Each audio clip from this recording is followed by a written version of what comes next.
Take it easy.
Good roll.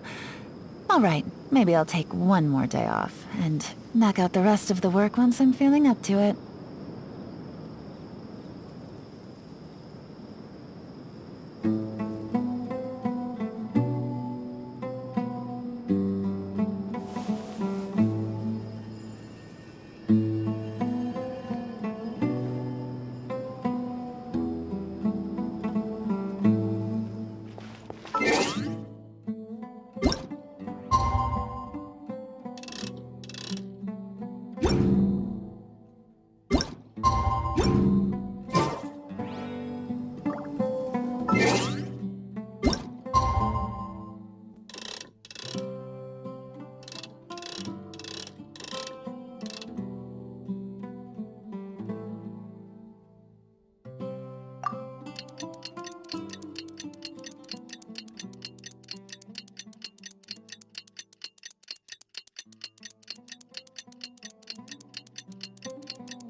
Right on time. We'll know any moment now. Paimon's been wondering. You seem to know Candace pretty well. Have you been friends for a long time?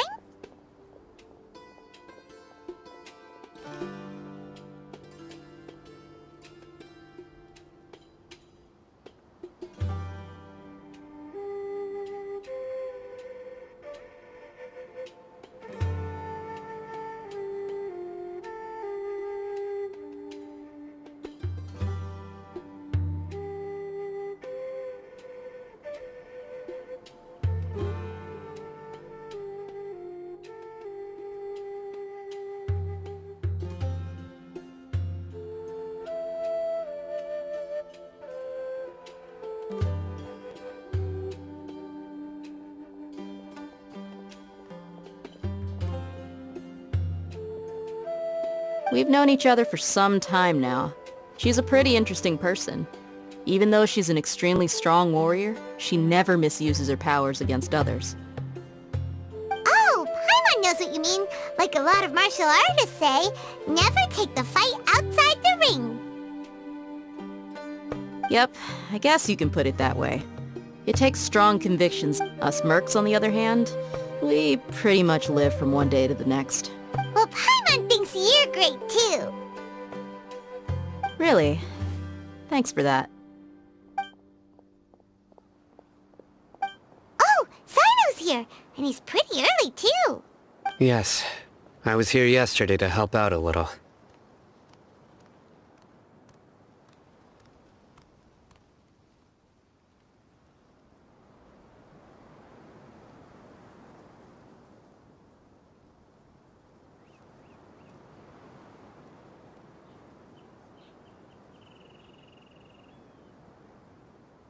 To help out? By doing what? Sharing some interrogation techniques. Oh, you mean you taught Candace some more persuasive methods? Right. Come on in, everyone. Come on, let's go inside.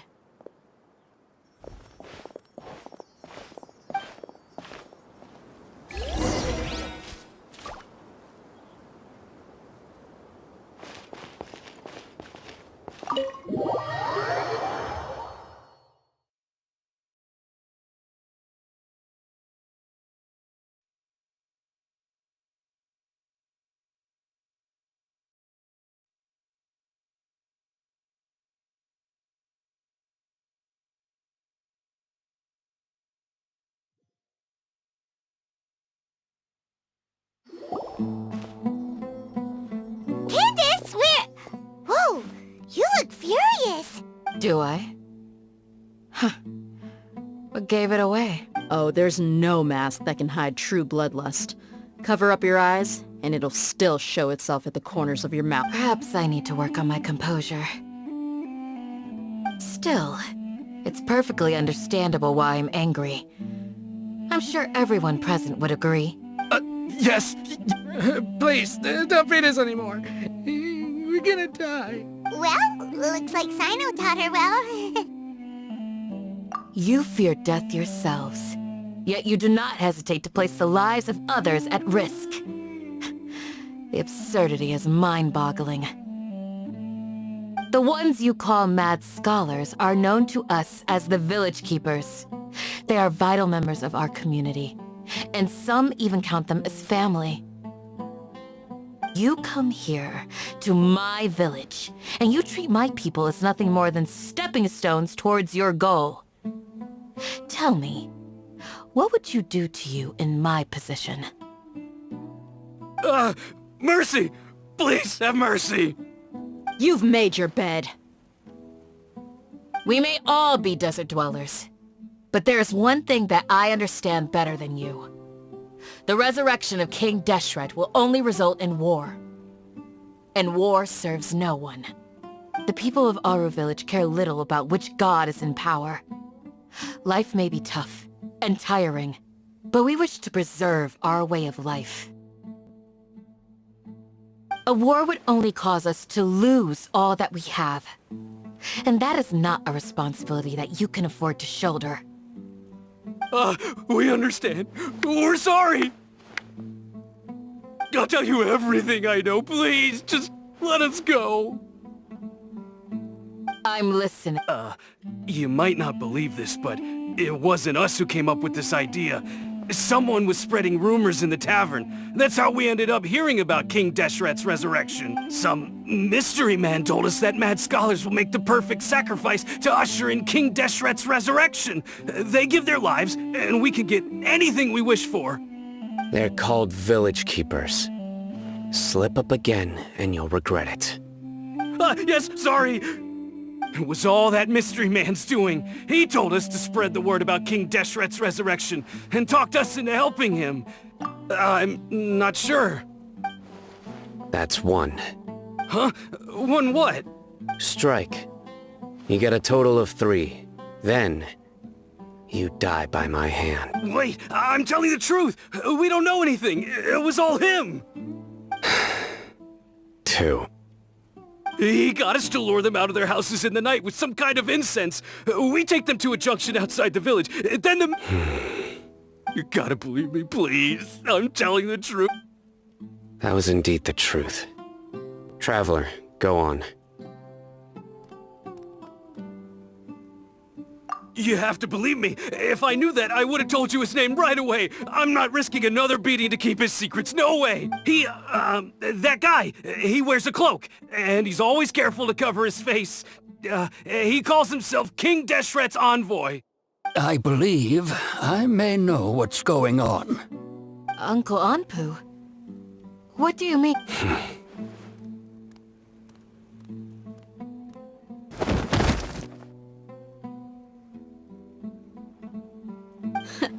Smooth. Okay, speak. If my suspicions are correct, this mystery man they speak of could be from the academia. Some time ago, people from the academia attempted to take the village keepers away. I refused, insisting that they are part of our community. It strikes me now that this secretive character shares the same goal they had. Which means it's highly likely that the academia was purposely spreading a false rumor to trick the radicals into delivering the village keepers right into their hands. They were the ones who brought them here to begin with. Now they're trying to take them back? We aren't gonna let that happen. Not the academia again. Just as I thought. But what could they want with the village keepers? People are nothing but tools in the eyes of the academia. A change in their plans likely means they found another way to exploit the scholars. Regardless, our top priority now is locating the village keepers. You're right. Isaka's still waiting for news on his grandpa. Time to go. Let's leave the village and try to track them down. Yes. Pack up and get... You got it. Candace, I'll let you deal with the radicals. Leave everything outside the village to us. All right. Let's meet back here once everyone's ready.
Let's get some food in us and then we'll... Whoa!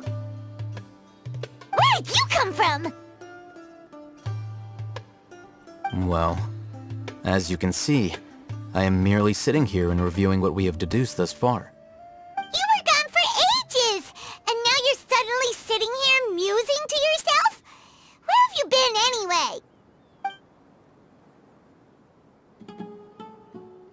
Hey, what's with the silence? You never think things through before asking questions. I'm giving you some time to make up for that. Paimon's so mad! Paimon's gonna give you an ugly nickname! Never mind! Paimon's got nothing. There's just nothing super obvious to pick with this guy. It makes it so hard. Well, you've heard nothing to suggest I left this whole time. So clearly, I stayed in the village to investigate. Anyway, you plan to leave Aru Village and keep searching for the truth of this matter, yeah? Yep. We're not gonna find out anything more by staying here, so we thought that we might as well take the search elsewhere. Enough with the silent treatment! No. I'm just surprised that you decided to team up with him. All Hatham, you haven't helped us out at all ever since we arrived at Aru Village. Bold of you to question our choices. Yeah, you're all talk! While you were investigating, I had my own work to do, which I've now finished. Really? Paimon doesn't believe you. To be honest, we aren't really a team, so I have no obligation to inform you of my whereabouts. Not to mention that going separate ways allowed me to find some important information that you all had missed. Huh? Right here in the... Correct. What did you learn? I'm going to take you to someone. But, before that, you need to understand where she's coming from. What does that mean? How do you think the residents of Aru Village feel about what we're doing? In other words, do you truly believe every single word the villagers tell us? You mean some of them lied to us? Hiding the truth does not necessarily equate to lying. Again, these people have their reasons. Remember what Candace said? Most people in Aru Village don't necessarily care which deity is in charge of Sumeru. That's because whether King Deshret or the Dendro Archon has power is of little significance to them. By contrast, the perils of their daily lives are ever-present concerns. They won't simply share everything they know with you without good reason. That's why you believed there was no further information to be found in this village. Glad you're following along. Among those you have talked to, there's someone who was consciously keeping you out of the loop. In fact, she's been observing your every move since you arrived.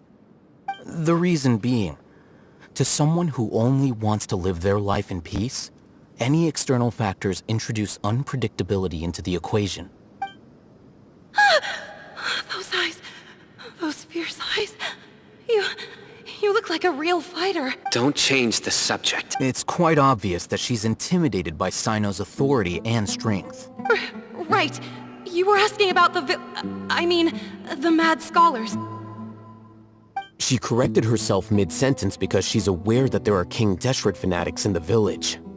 If she sounds too friendly towards the village keepers, she could easily make herself the radicals' next target. I think it's been a few days since I last saw them. I usually go to bed pretty early, so I'm not too familiar with what goes on at night. Remember? She made a point of denying her involvement in anything that occurs at— But honestly, I feel quite sympathetic towards them. Even though they act a little strange, they've helped me in the past. If it weren't for them, my house would have collapsed long— After speaking to the village chief, it became clear that the village keepers had protected Aru Village at night. In other words, the young miss was very much awake during that time. Then why would she lie? By getting involved with an outsider, she risks drawing unwanted attention to herself. As for why she might be so wary about all this, maybe you should ask her. I'll pass on this one. You said that she is afraid of me. If so, it's best if I stay out of this. We're on it!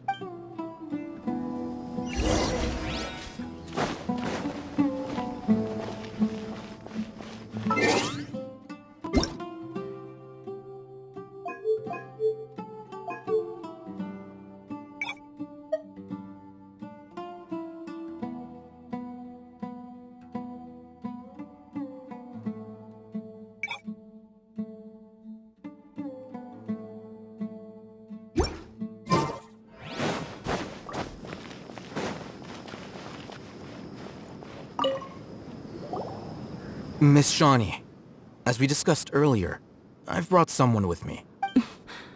Mr. Alhaitham, I'm aware of where you stand, but how can I make sure that your friends think the same as you? Huh?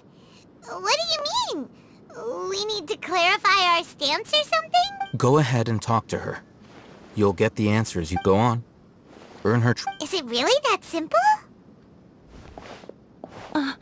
May I call you Traveler? Hi, Traveler. I want to ask you something. Do you think the resurrection of King Deshret can truly change Sumeru for the better? Why's that? That's very similar to what Miss Candace says. I know you two are friends. That's why I'm willing to talk to you, even though I do have some reservations. Before, I wouldn't even have the courage to ask something like this. Traveler, do you believe our lives will get better? Yeah! We came here from another nation, so it isn't wrong of you to be weary. But even so, we've met lots of people from different places, and we've always fought for what we believed in. We have friends in Sumeru, and we want to help them. That's why we decided to stay here for a while.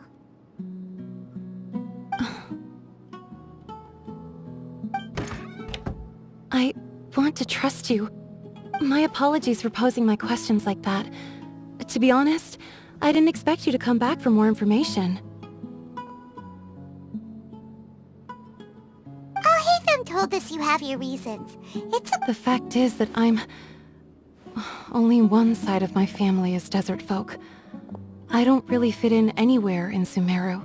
Some believe in the Dendro Archon, while others believe in King Deshret. I don't belong to either side, and neither side would want me. Speaking of which, the Radicals mentioned that they despise traitors. Do they just think that anyone who's different from them is a traitor? Yeah. Some people can be so narrow-minded when it comes to bloodline and beliefs. It makes no difference what I say or how I behave. I'll always be suspected of having ulterior motives. Slowly, I just stopped talking to people. I pretended not to hear or see anything. All I want is to live my life in peace. And then it happened.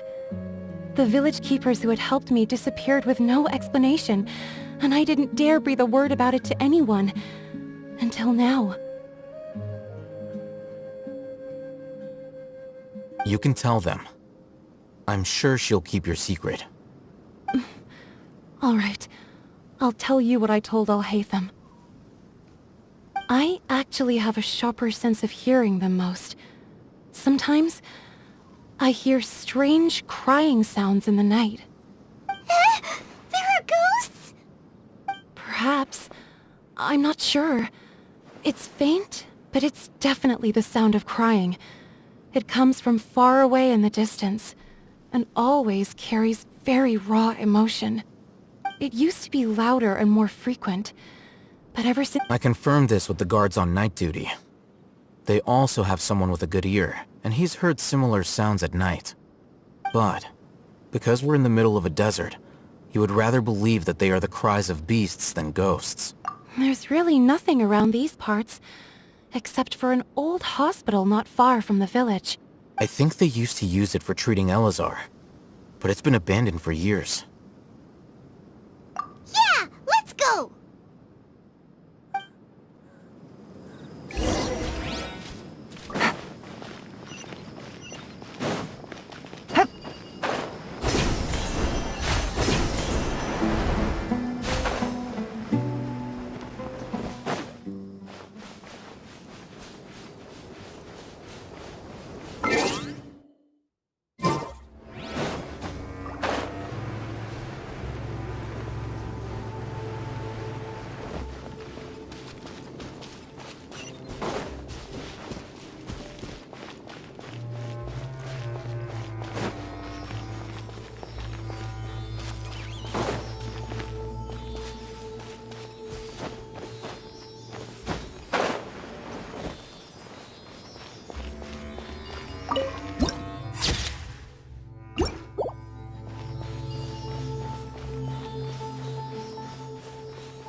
Teamwork is dreamwork!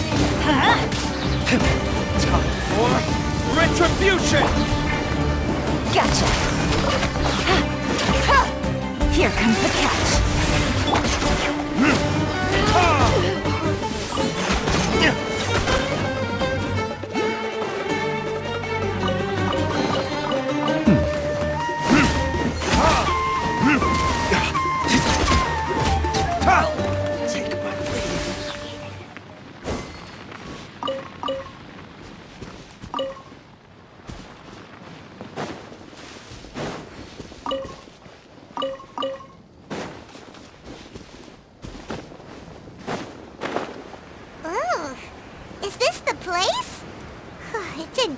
questionable shape.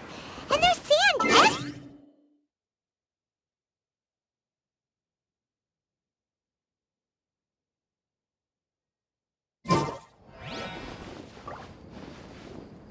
Empty and forgotten. An ideal place to hide people.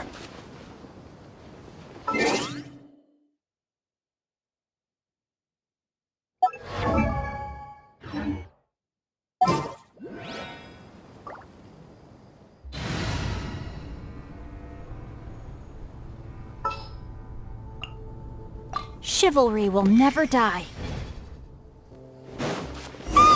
monsters! Watch out! No, my sword! Quietly now. Verdict is...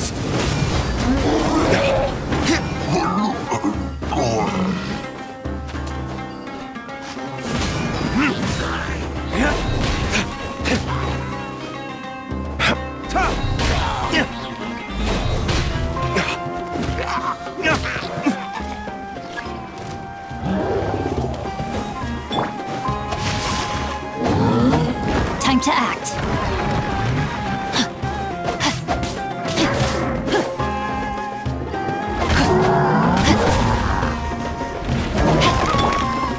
Things are about to get dicey.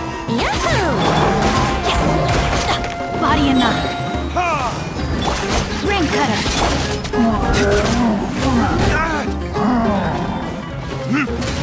Burn!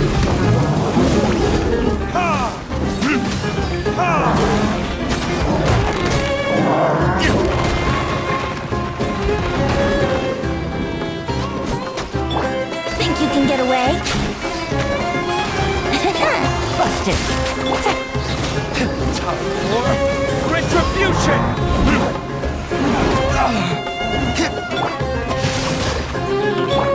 Here we go. Quietly now.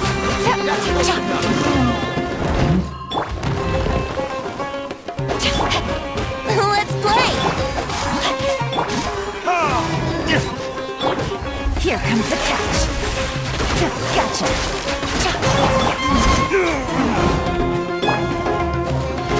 Time for takeoff. Verdict is... They were easier to deal with than Paimon had expected. Super strong bandits? Or monsters taller than buildings dropping out of the sky? Or, something like that. He looks super serious. We gotta stay on our A game too. This is the one.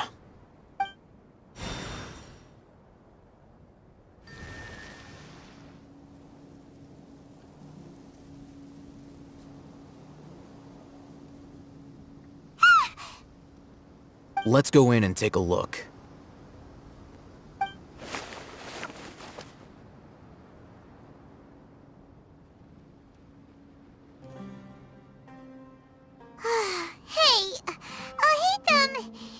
Patience. Shawnee says she only hears the crying at night. We have time to burn. Until then,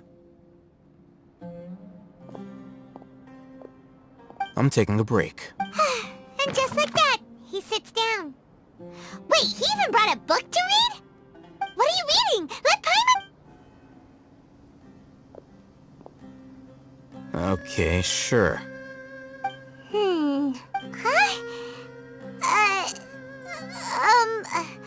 The natural position, which is the positional propensity of an entity in natural motion in contrast with an object in forced motion? Huh? When free from external influences, every entity displays the tendency to follow its natural trajectory? So, you got that? Oh, Paimon gives up. You keep reading your book. See ya! How is he so relaxed? Look at him, reading an impossible book in a creepy place like this. That's your Kavat travel guide. Paimon knows plenty of useful stuff already. And anyway, it's not Paimon's fault that the books people read in Sumeru are so complicated.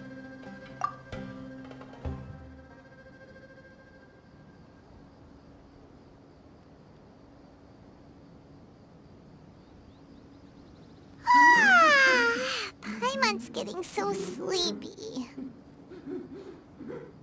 Huh? What was that sound? There it is. It's coming from that direction.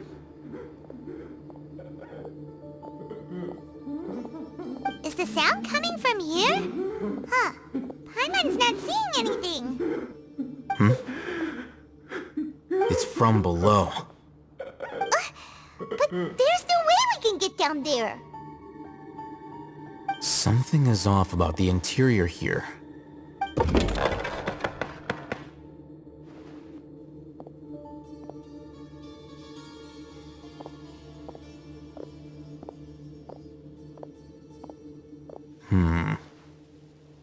As I thought, there's a hidden structure. Wow. It's like they tucked another hospital into this one. Oh, it looks like there are other mechanisms around here. Let's keep exploring.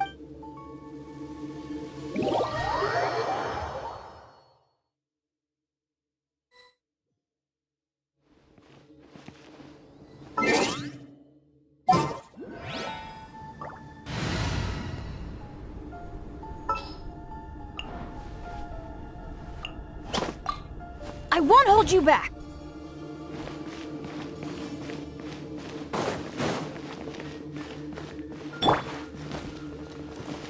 Adventure time.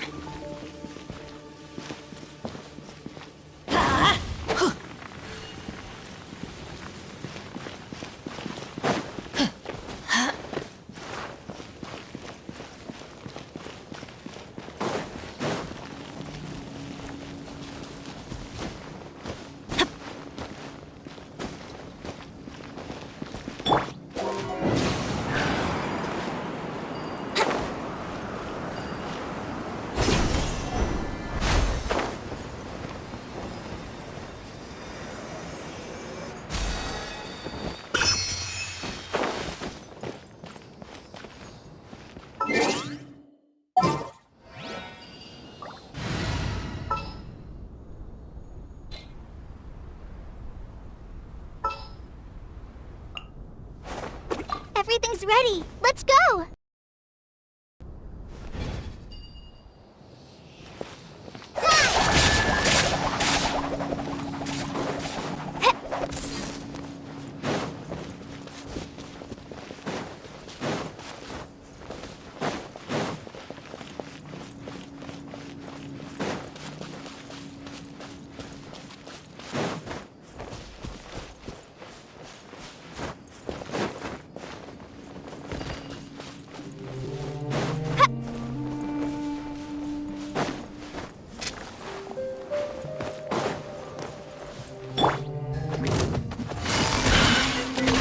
Let's light it up!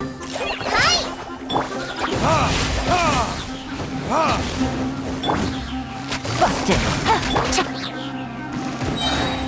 Time for retribution! I'm going in!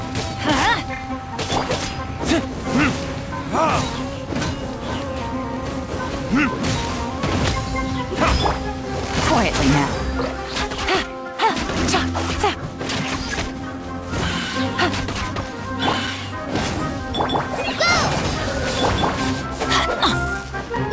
Things are about to get dicey.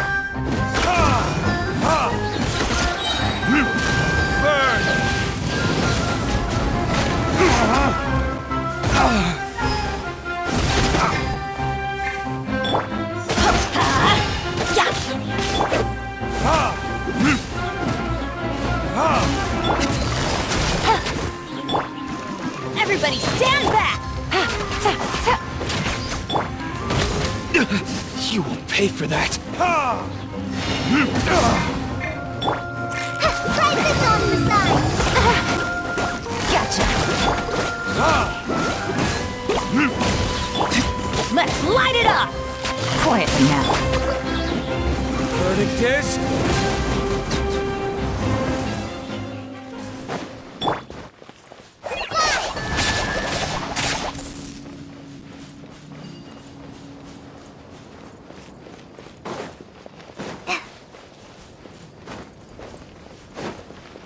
That's close enough. Gotcha. Cha, cha.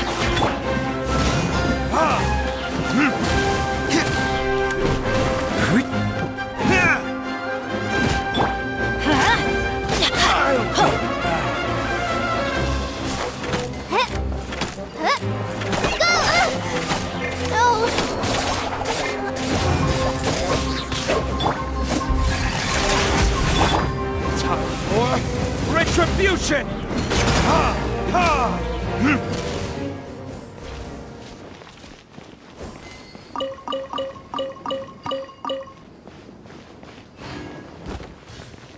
Ha!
Didn't keep you waiting, did I?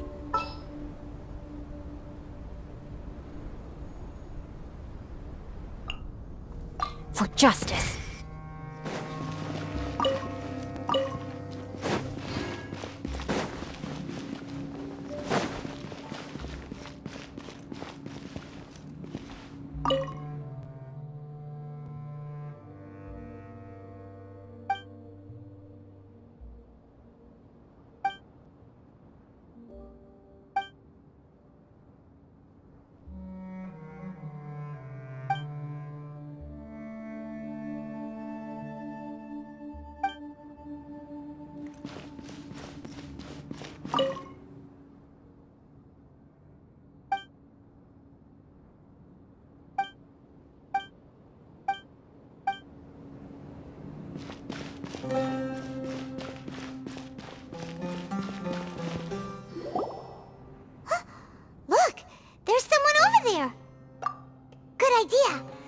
approach him slowly without alarming him.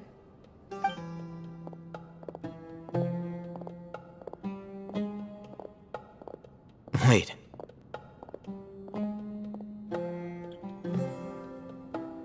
You're...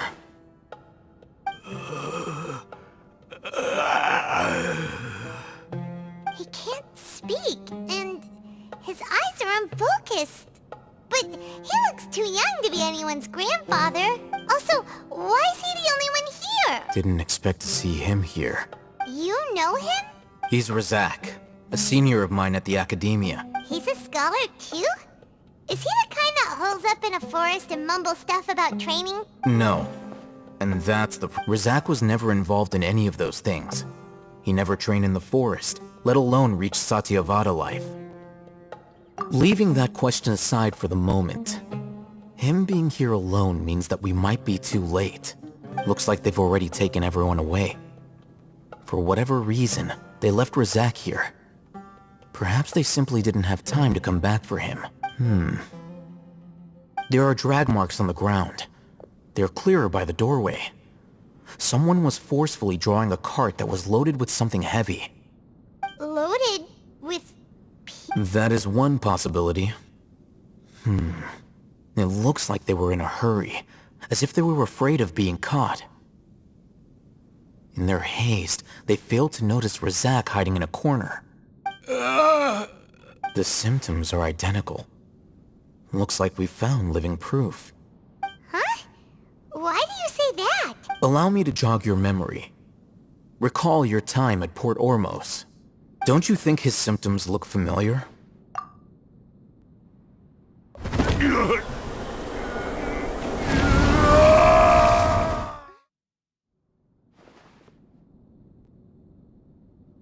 Oh, now that you mention it, they're acting the same way.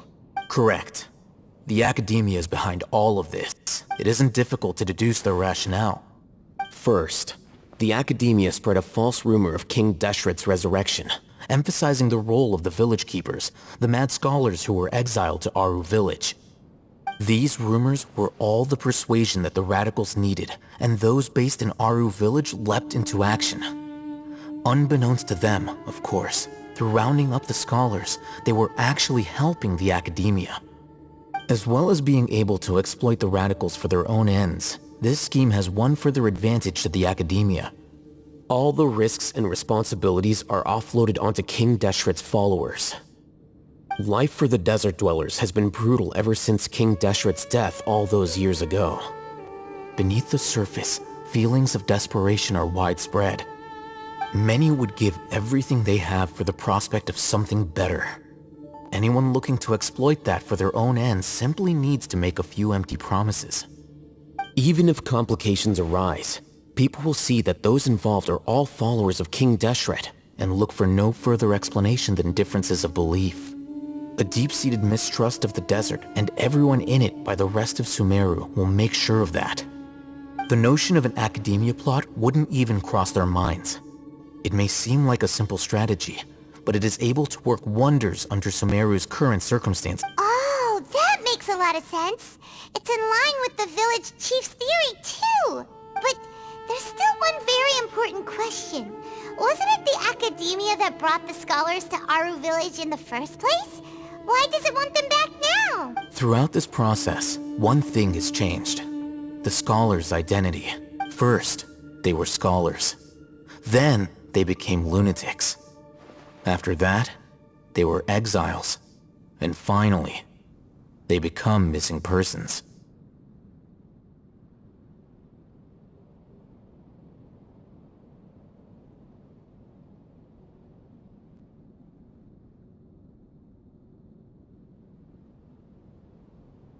An exile is still patently a living, breathing human being. But when someone becomes a missing person, that is brought into question. If you can't find someone, you have no way of knowing what exactly happened to them. That makes missing people an ideal resource. Resource? For what? One possibility is that the information in their brains could be extracted into knowledge capsules. Extracted? You mean And knowledge comes from people's brains? With the technology of the Sumeru Academia, it's entirely possible. Perhaps the process caused them great suffering, which is why they cry out in the dead of night, when no one is watching them. So, the human brain... Nope, nah, Paimon doesn't want to think about this. I'm the Academia scribe, after all. I'm familiar with their projects. Anyway, judging by Razak's state, the contents of a divine knowledge capsule were extracted from his mind, but something went wrong in the process. Or perhaps, his curiosity got the better of him, and he used such a capsule for himself. Paimon's a little confused. Can they just use anyone's brain?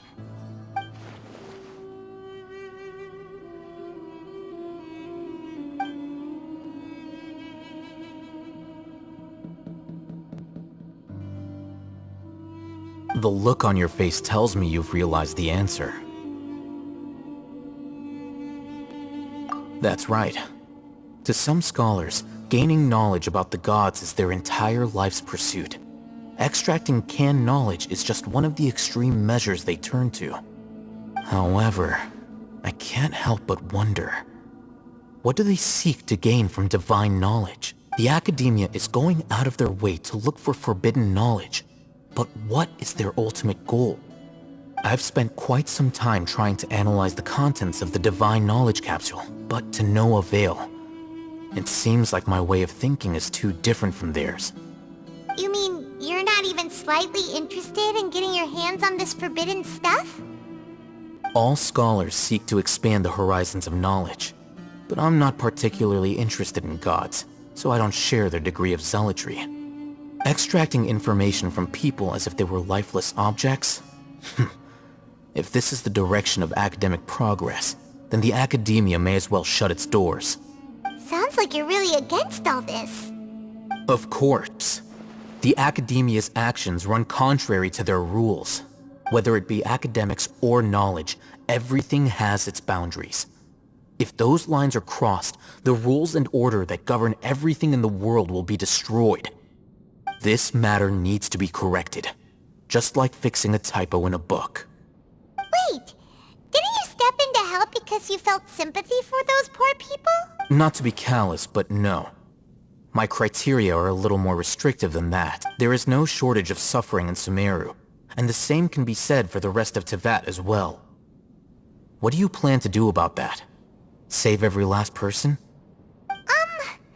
Probably not. Paimon's not sure. You can say that. Simply put, I don't blindly place my faith into strength or heroism. I do what I want. The divine knowledge capsule is something I want to investigate in full. That doesn't mean I'm willing to take action for the sake of a few strangers.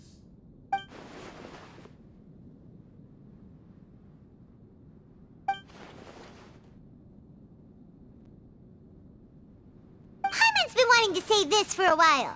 There are a lot of bad guys in the Academia, but you're not one of them. You're their weirdo. You're probably right. Though I must say, I quite enjoy this feeling of being the odd one out. Uniqueness is also an asset, is it not? Wow, that's a great way to think about it. Paimon's really impressed. If only Miss Shani had a similar mindset, her life would definitely be a lot easier. I'm just a more likable person than her in general. There's nothing more to it than that. He won't last long if we leave him here. Let's take him with us. We'll work out our next step after we return to Aru Village.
We're back! You must be tired. You should rest and take some water. What's the situation? Who's this? Unfortunately, somebody who's too young to take on the role of Isak's grandfather. Nevertheless, he's one of the people we're trying to find.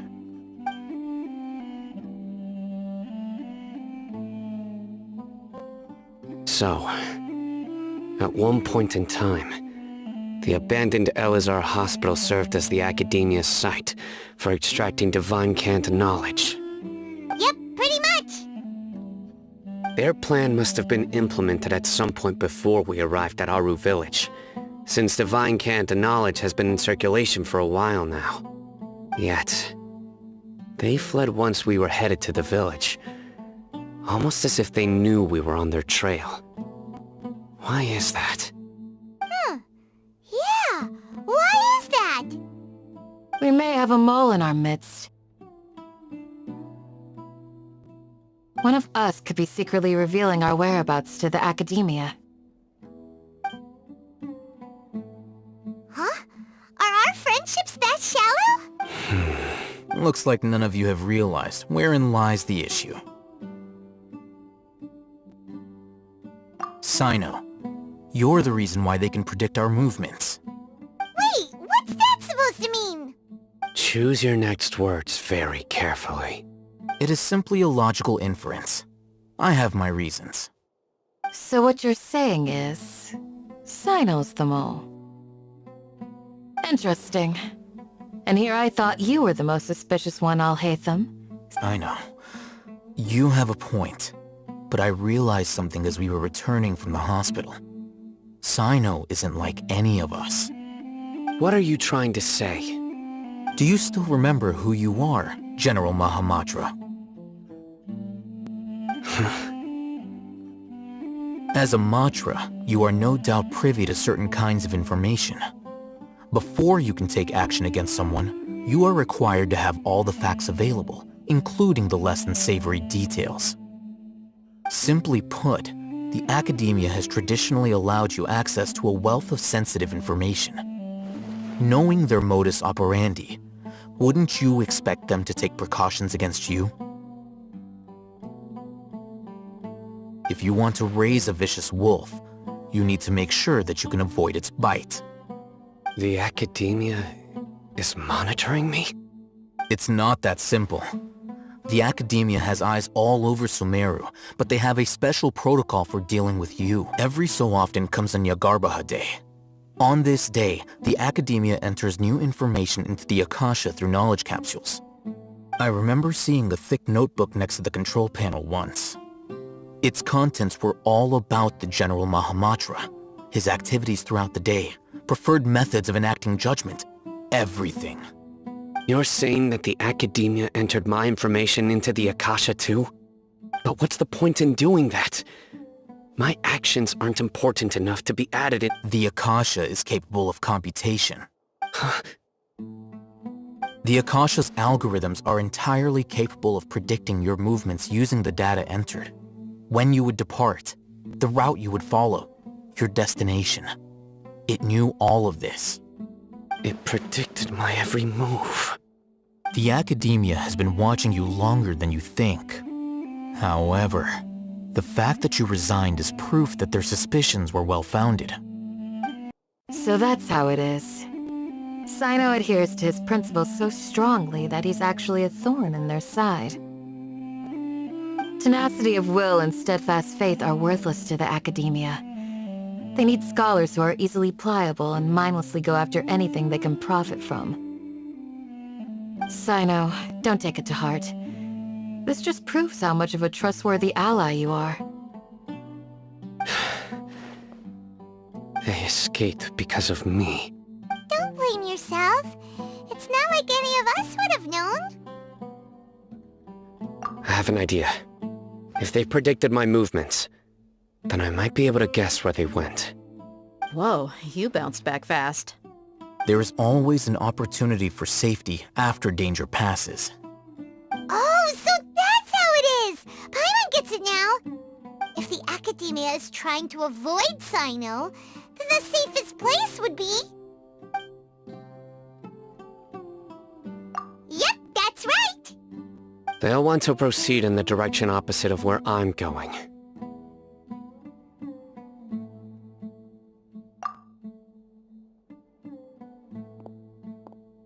I must go. There's also something I want to investigate.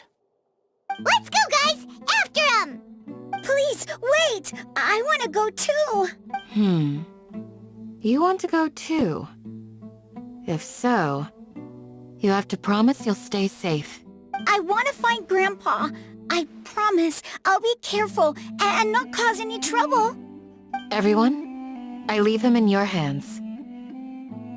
Yay! Let's go! Remember to pack some food with you!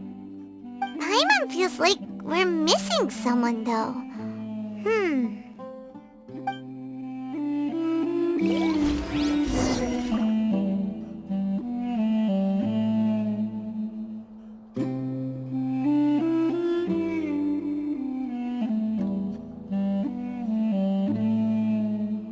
Benny's Adventure Team, assemble!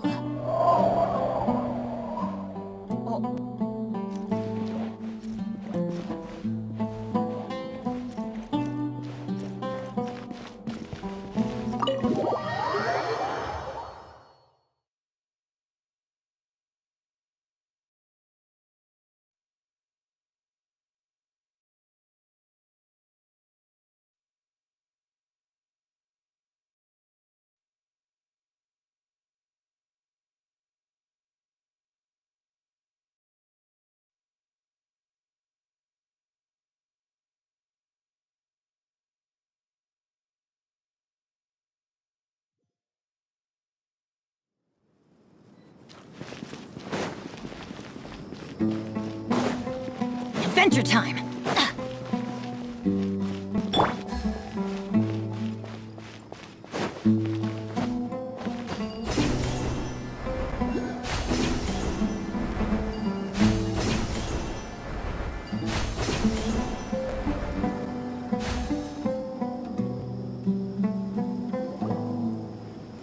So, where do we go from here? Yes. After leaving the village, we should head straight toward the desert.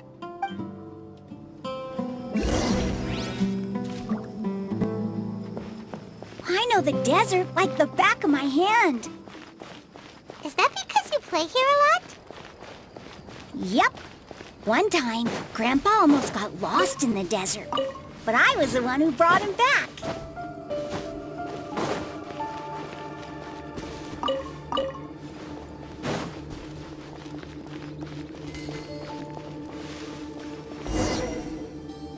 There's something here. What's this? It's buried in the sand.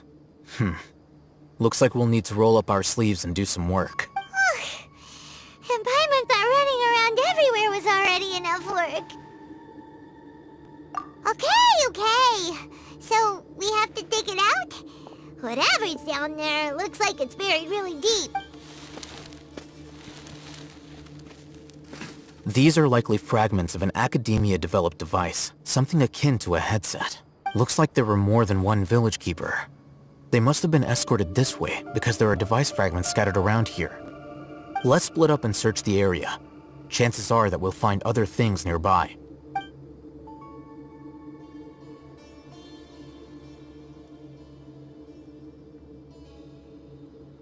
Is this what we're searching for? It looks kinda scary. This is definitely a device used to extract divine knowledge. How did it end up buried in the sand? They must have been attacked along the way. Wait, what? Grandpa, I hope you're okay. Don't worry, your grandpa's gonna be fine. Razak didn't display any signs of starvation or dehydration, which means that they left fairly recently. We should be able to catch up. One more thing. Given that the device had been entirely covered by sand, I believe the attack must have happened prior to the sandstorm. Let's keep going. They can't have gone.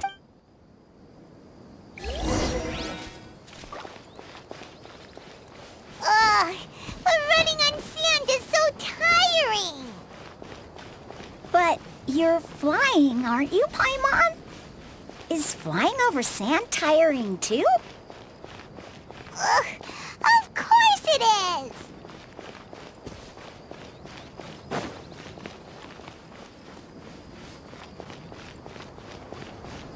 Voices, over there.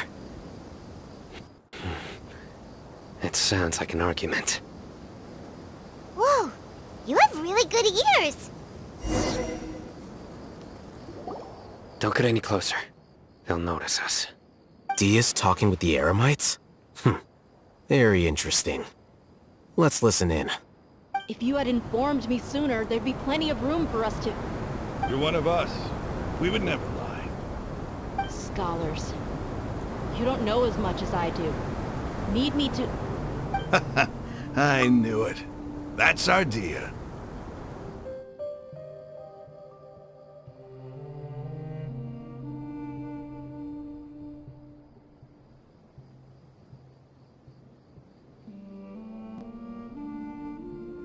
Dia? Why would you... Dia! Hey, what are you doing? Huh? Didn't you say you'd help me find Grandpa? Why are you on their side? Well, look who's here. Ain't that something? This complicates things. You've betrayed Aru village? So, this is the great General... Dia, you'd be better off as my assistant than hanging around with this motley crew. Seen for yourself. I have the means and methods, and my ideals. I'm not the type that's easily swayed, Raman. You of all people should know that. Wait, what's going on, Dia? Whose side are you on here? Shut it, Paimon. It doesn't matter. Whichever side you pick, nothing can deter us from the grand mission of resurrecting King Deshret. Once our Lord of Old returns to this land, we will have a new beginning. Face the facts, Raman. It's not gonna happen. You should understand that more than anyone. Have all your years as a merc taught you nothing about placing... I'm a desert dweller and a proud follower of King Deshret. Whether I live by the edge of the sword or in peaceful comfort, It's not too late yet. The village mad scholars aren't gonna bring King Deshret back to life. you don't understand, my dear lady. Pursuing our faith is our purpose in life. Even if the chance of success is 1 in a million, we must be willing to give everything we have. Even if it'll expose you to the academia? Even if they end up disbanding the Eremites? Your Eremites, which you've worked so hard for all these years? Yes. We've waited a long time for this day to come. The sun and the moon no longer shine here. All you see now is cracks in this desiccated land. But fate has finally dealt me a hand to play against the academia.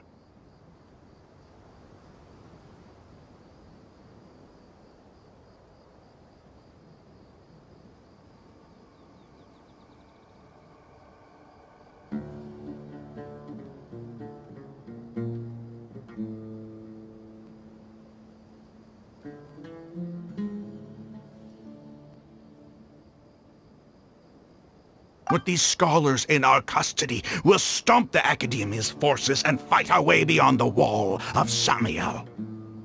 Ridiculous. Think about it. The Academia controls the entirety of Sumeru. Your powers are negligible in comparison. If you still don't believe me, then try asking these 2 men. They're also against the Academia, but neither of them are as arrogant as you are. They look more like pawns of the Academia to me. Why would I listen to anything the people of Greater Lord Rukkhadevada have to say? Filthy traitors. Your god abandoned all honor and betrayed King Deshret. We desert... It's impossible to communicate with someone so hostile. Perhaps we should. Do you really believe that by kidnapping the scholars, you'll be able to negotiate with the Academia?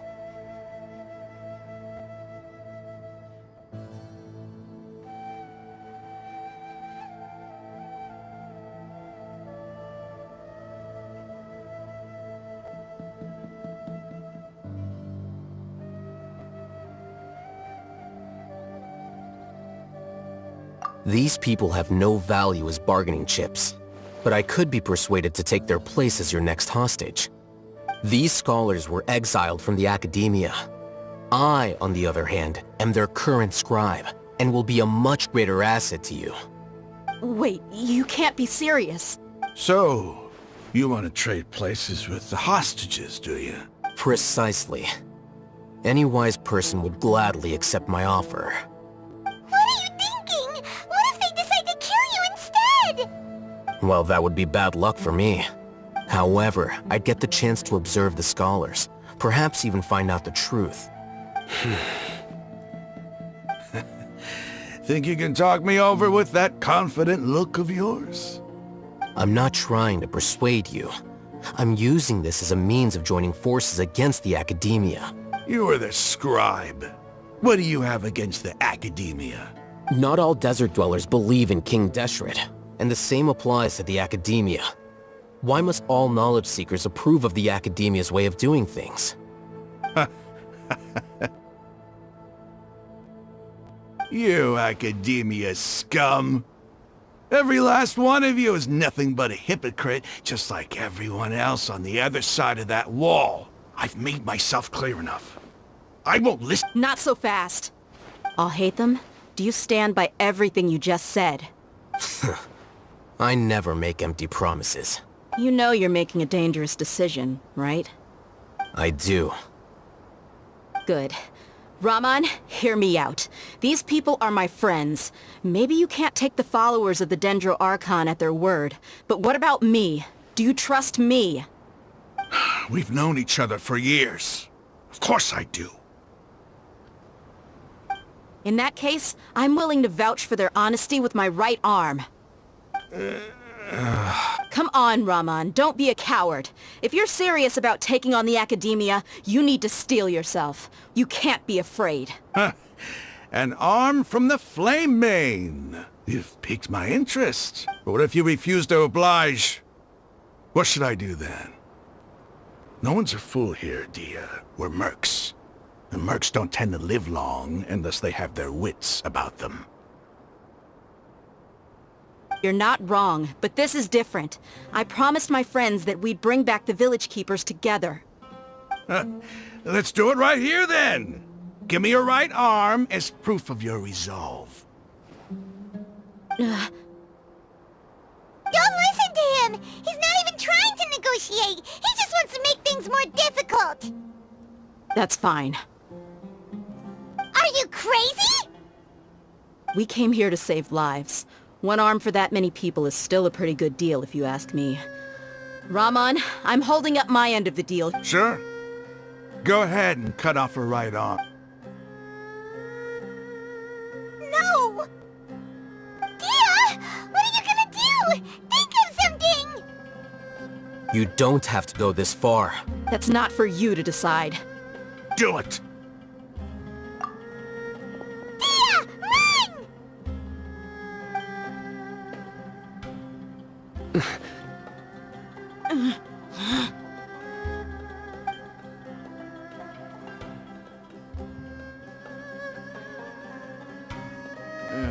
Stop! What's wrong? Can't do it?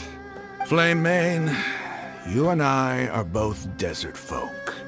Cutting off your arm is no different than cutting off my own fingers. Where's the sense in cutting my own kin to pieces? You've shown me that you're serious. Go on now, take your friends and leave. Meet me in the desert at noon tomorrow.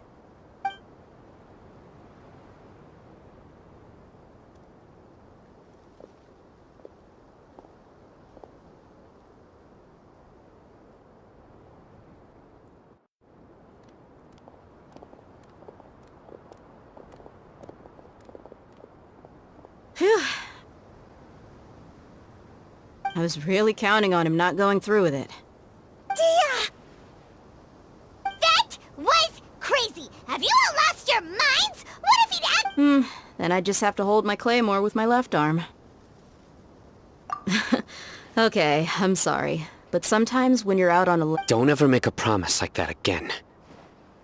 If it came down to it, you would not... I don't doubt it, Sino. But this is about more than me and them. Even if we got rid of one bunch of rat... I'm sorry, Dia. I should have stayed put. It's okay. I promised you I'd help find your grandpa, so I'll do whatever it takes. Whatever it takes? You just might be scholar material.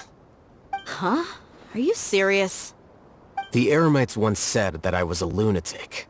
Perhaps a little madness is essential to be successful. Why does it feel like he's using his praise for me as an excuse to brag about himself? Okay, let's get moving. We should head back to the village and rest up. Today was just...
Join the Eremites and embrace...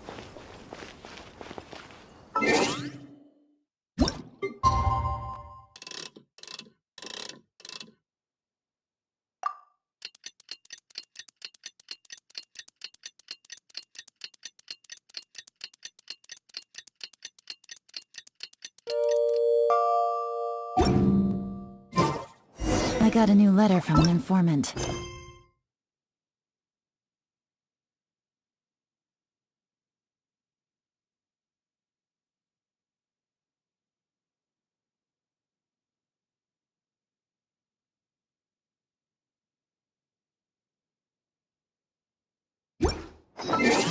The situation has changed again.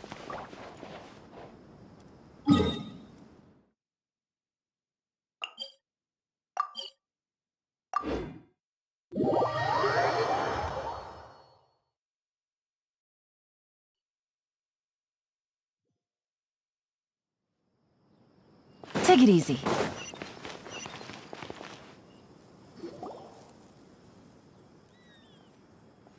You're all here so early. Looks like we have everyone here. Isak, are you sure you want to come with us?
I'll watch from a safe distance. Dia, I want to be there to bring Grandpa home. Okay, let's go then. Dia, wait.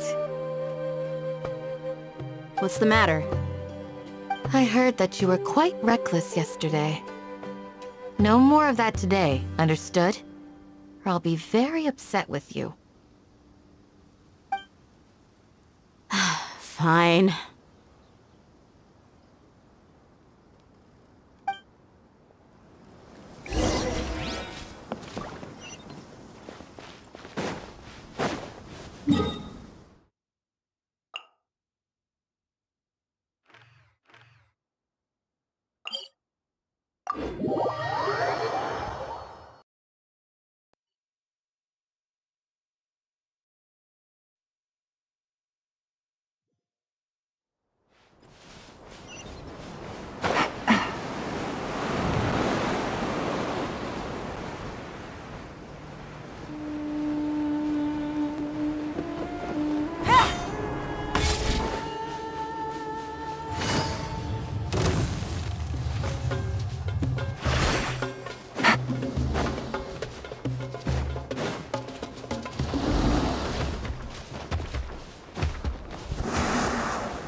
Quietly now.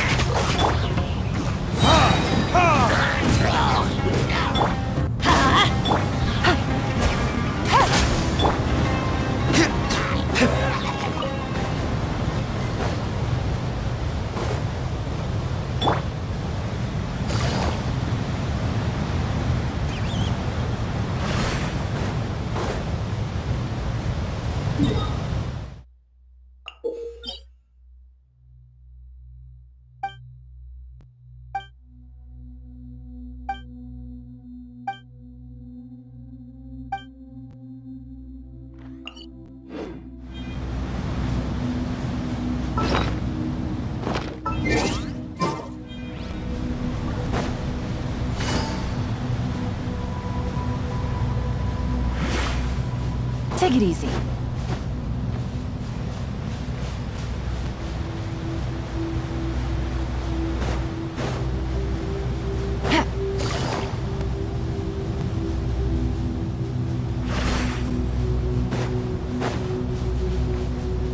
Take it easy.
Rain out. Teamwork is strength. Things are about to get dicey. Verdict is...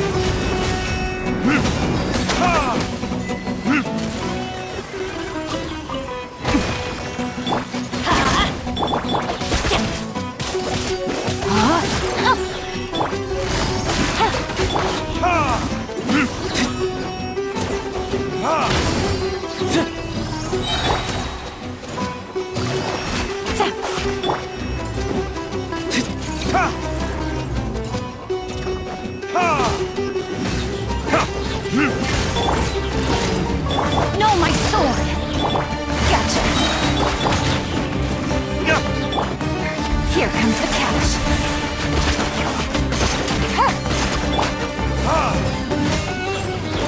Time for retribution!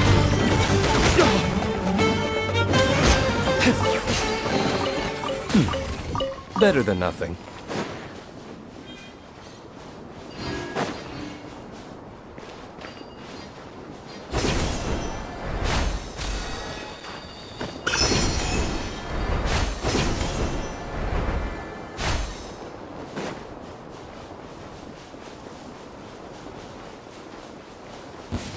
That's close enough. Feeling today. Time to act.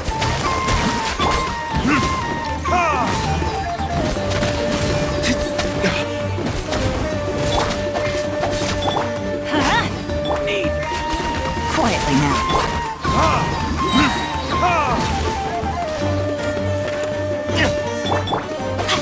No, my sword! Busted! You want this one?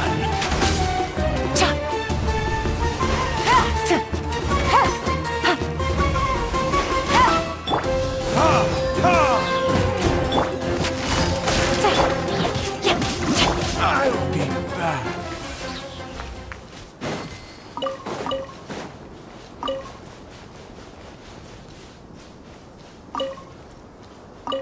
Adventure time!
Quietly now.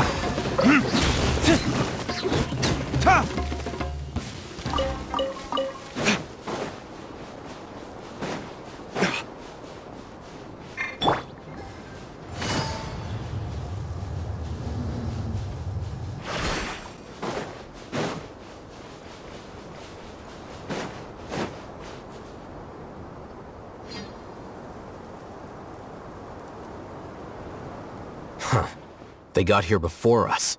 Uh-oh. Is it because Paimon overslept by 5 minutes and held everyone up? Is everything ready? Absolutely. You brought fewer people than I imagined. Bring him over.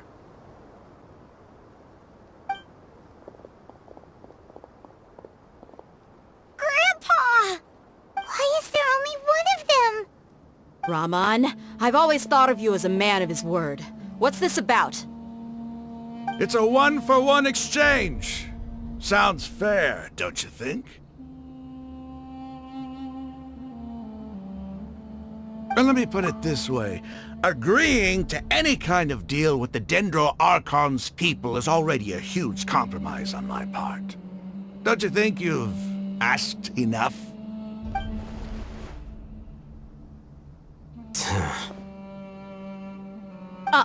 You stay right there!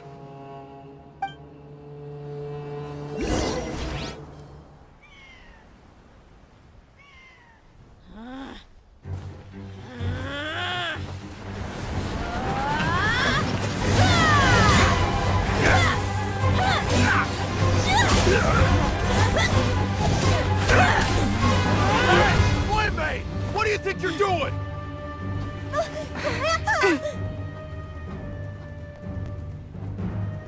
Don't you see this blade here? You coward!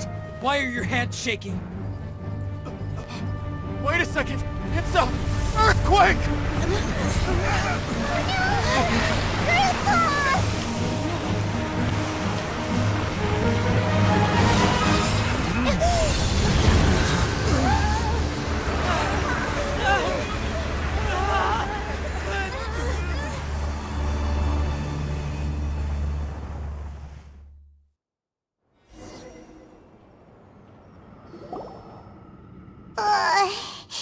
Paimon's dizzy.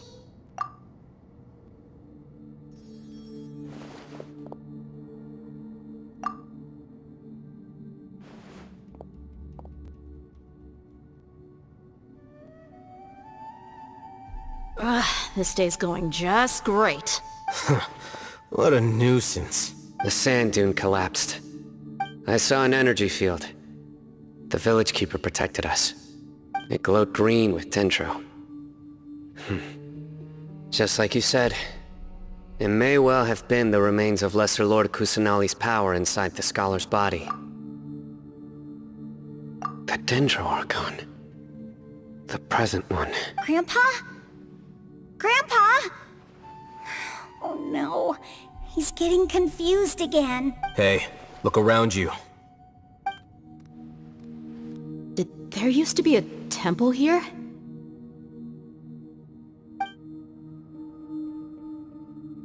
It seems that when the sand dune collapsed, it exposed these underground structures. The symbols on the gate belong to King Deshret's civilization. This structure must be ancient. Over time, the sandstorms completely buried it and left it in the state we see now. It could have been an underground palace in the distant past. Oh, a miracle. Praise King Deshret! What's he doing here? And his men too? They must have fallen down here with us. Pretty lucky if you ask me. Most of them seem in really bad shape. Except for him. He got off lightly. Mind your head. No, this isn't the time for conflict.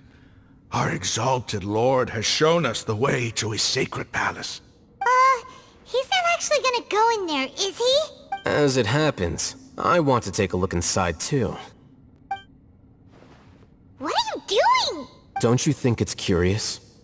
One minute, Lesser Lord Kusanali's power protects us from harm, and the next, remnants of King Deshret's civilization appear. Two major deities are vying to showcase their power to us. It would be a shame not to witness them both. Paimon thought you weren't interested in gods. Indeed. In my view, gods are just a higher form of living being. Or creature, you could say. New discoveries are always worth investigating. Whether they have anything to do with gods is neither here nor there. Raman, what are you gonna do about your men? I'll just let them lay here. King Deshret will take care of his people. Right now, I'm going inside.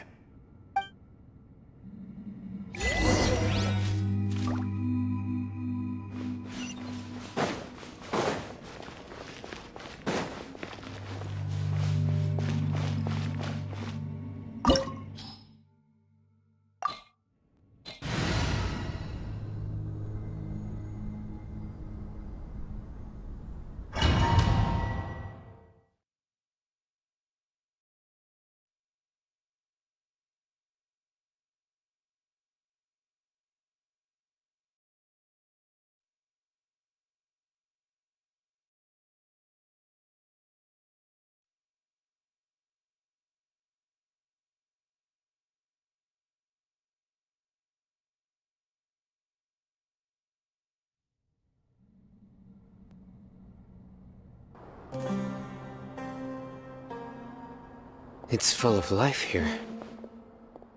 This defies comprehension. It looked completely desolate from the outside. Yet, it flows with energy inside. Yeah, and there's so many plants. It's so pretty! Sir Rahman. Huh? Do you see another Rahman here? Are you mocking me? What do you mean, sir? Interpret it however you want, but there's something I'd like to draw your attention to. While this structure is clearly left over from King Deshret's civilization, the energy that flows in here is that of the Dendro Archon. Whatever you say. It's not like I have a vision. There's nothing to be angry about. Think of this as an academic journey. It does seem kinda strange. If that's true, then we might have to explore this whole area to find an explanation.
Take it easy. Things are about to get dicey.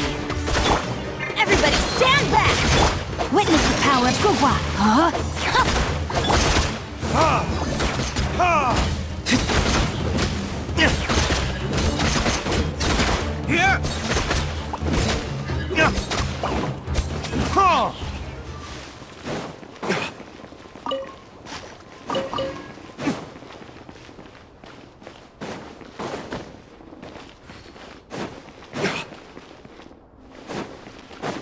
No, my sword! Busted. Verdict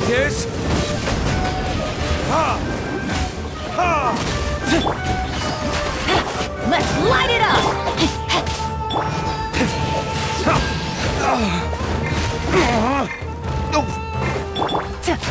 Gotcha!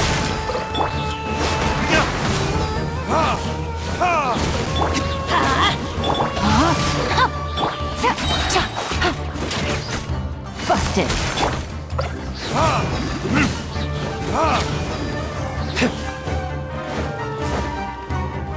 Time for retribution!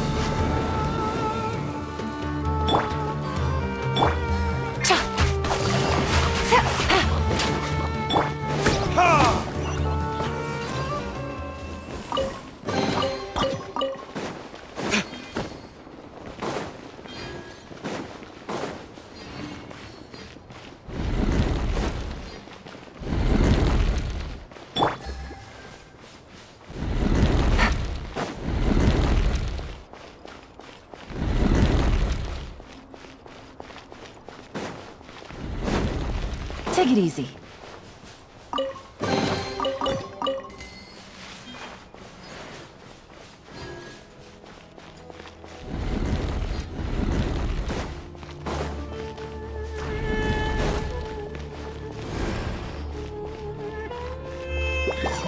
Here comes the catch. No, my sword!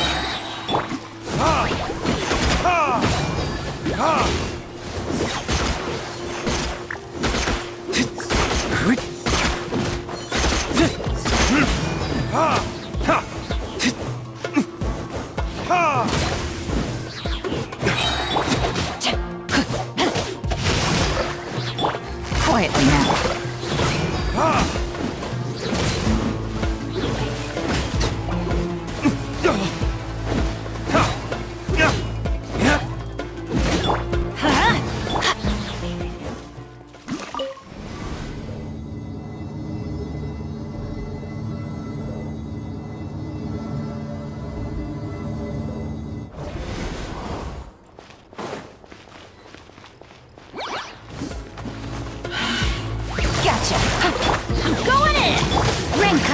Rain outlines your... Game's up. Fun's over. Burning this?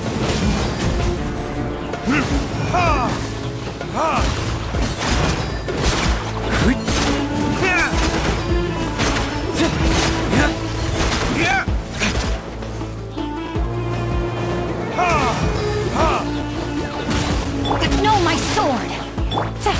Quietly now.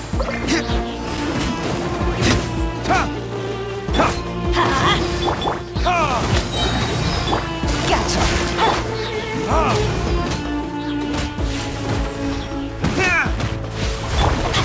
Not good! Quietly now. Take it easy. Rain outlines your fate.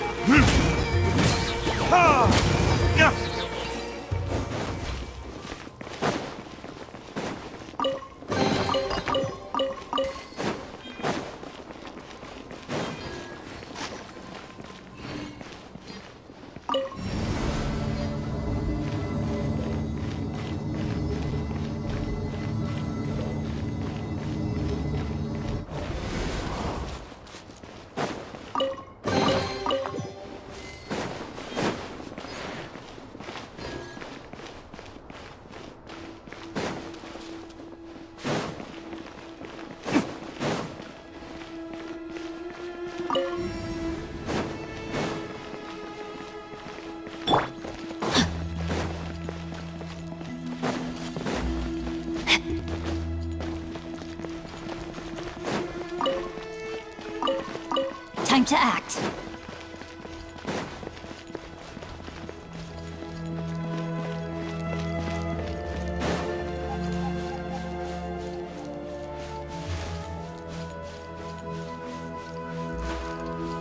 No, my sword! Body and mind.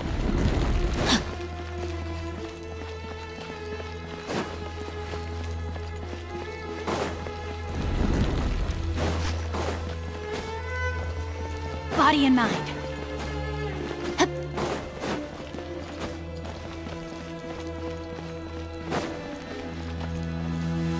Time to act.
Body and mind.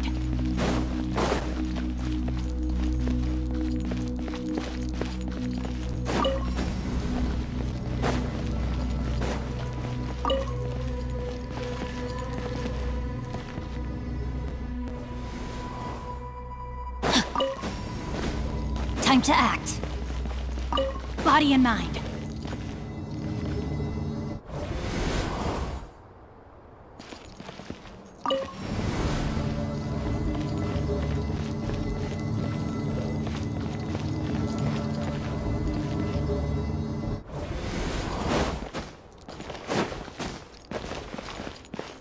Time to act.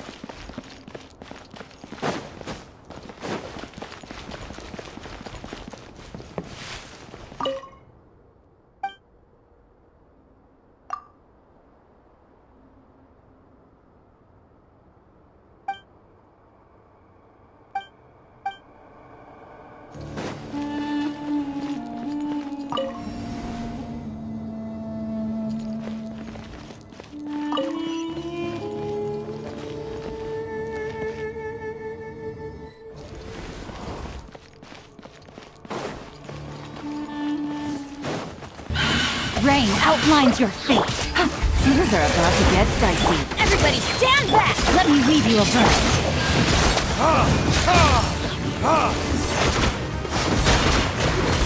Yet for retribution!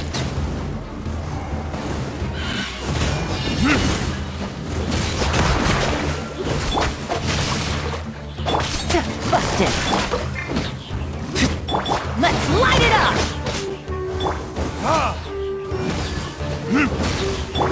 Gotcha.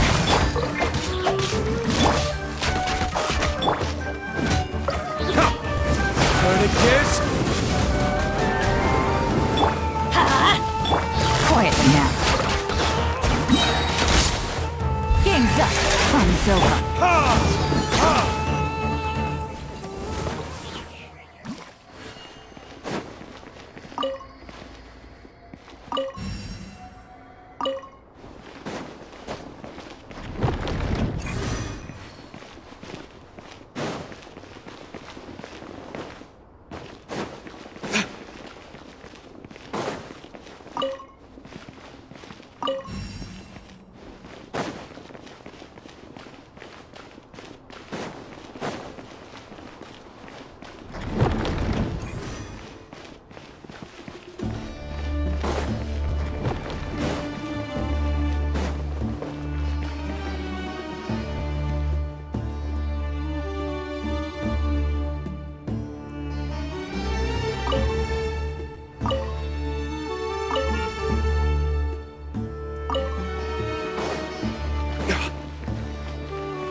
That's a sight to see. King Deshret's splendor surrounds us. There's so much vegetation here. It's different than what I expected. Sure are a lot of plants for a desert. That's what I call divine providence of King Deshret.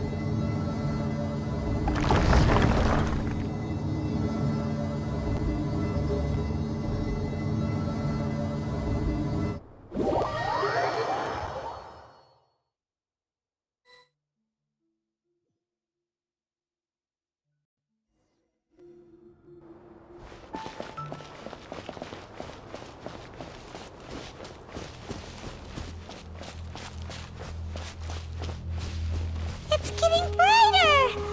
Oh, it looks so beautiful!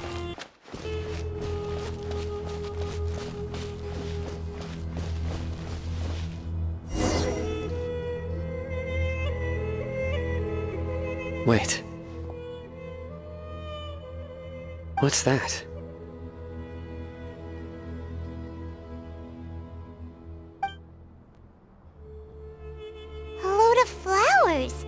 and it looks like there's something among them. These are King Deshret runes. They left something behind. Yes. It's an elegy written in an ancient script. What does it say? Here lies our faithful priest Kasala. His wisdom is a miracle among the people, deserving of high praise and admiration. You can read ancient King Deshret script? Of course. Every student needs to master at least 20 languages before they graduate. He's not serious, right? There's still something off about this place. The elemental energy here is too concentrated. The scent of life. Is it trying to tell us something? Is this it? Analyzing.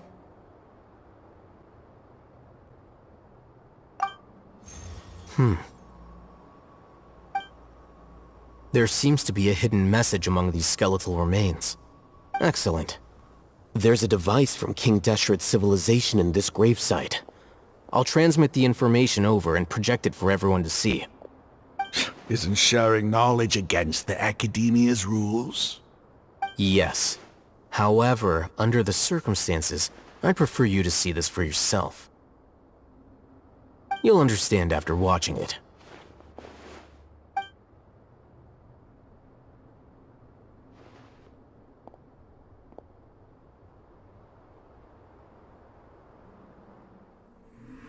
Civilization is born of knowledge, but so too can knowledge be its demise. A disaster caught us unaware. It was knowledge that did not belong to this world. King Deshret brought this forbidden knowledge into our world, and it quickly spread like a plague. People's minds were filled with crazed whispers. Dark gray scales spread across their bodies. Even the land was stripped of its vigor. Only a desperate, deathly silence remained. Were it not for greater Lord Rukkhadevata from the forests, the damage would have been irreversible. She summoned the priests to build temples and infused into them the divine power of life. The disaster was miraculously tempered, and the embers of our civilization were preserved in Aru village. Alas, the miracle could not last. As long as forbidden knowledge continued to exist, it would forever blight this world. In the end, the proud king of the desert, my eternal lord, chose to sacrifice himself. I have spent my whole life since guarding one of these many temples. But now, my duty is coming to an end. As I close my eyes for the final time, the sight of that noble deity will appear in my vision once more. In helping King Deshret to eradicate forbidden knowledge, she exhausted her strength, and her form became that of a small child. How strange. Now that I think of her, I no longer have any fear of death, for I sense that the spirit of life will abide with me during my eternal sleep. Children of the desert, cling no longer to past grievances, but hold tight to the memory of this act of benevolence.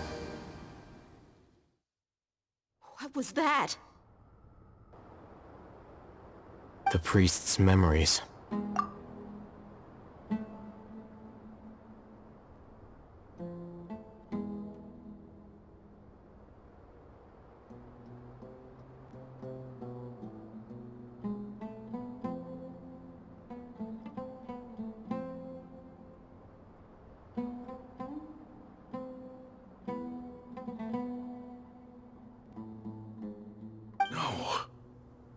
No, impossible.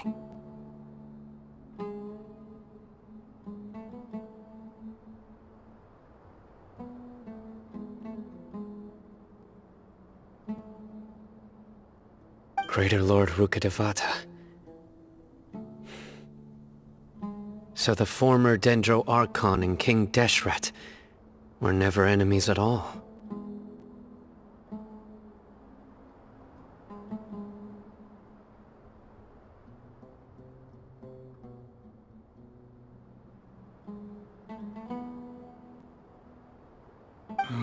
But this doesn't make any sense. The Dendro Archon's followers, they're clearly...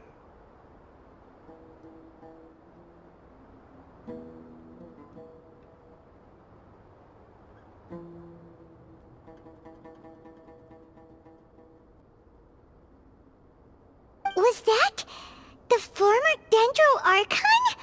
She became so tiny in the end.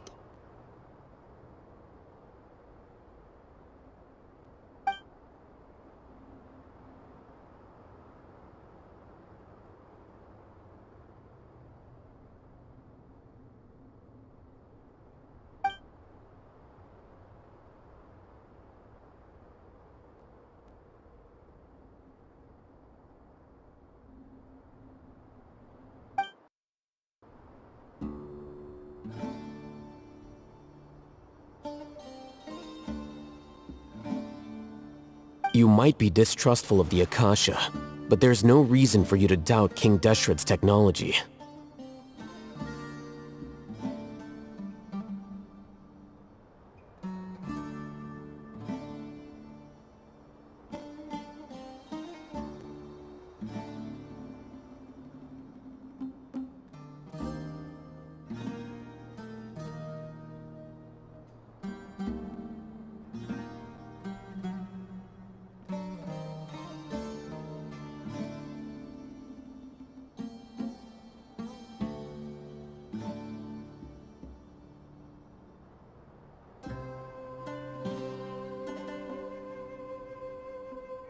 You've just witnessed his priest's last words. I've never heard about any of this before. The surviving followers of King Deshret all gathered in Aru village. Our god did not make mistakes. We refuse to believe any of the rumors.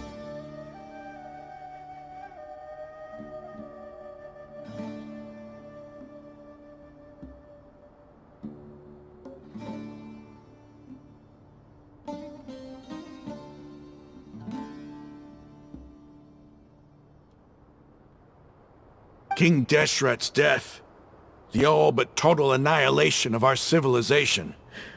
It was all Greater Lord Rukkhadevata's doing. We saw her as nothing more than a traitor, who stabbed us in the back in our moment of crisis. Just like us humans, fighting, feuding, double-crossing each other to survive in the desert. You were blinded by your prejudice.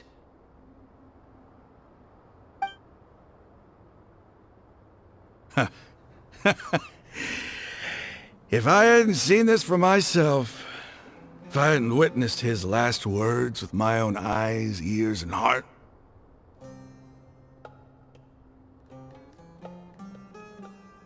how could I ever begin to accept this? The truth is so far from what I've always known. Am I really supposed to believe that after all these years, all this time seeking revenge, suddenly now my enemy is my savior? Raman, that's enough. Give it a rest. You're starting to make a fool of yourself. Dia, tell me. My Eremites and I, what are we even fighting for?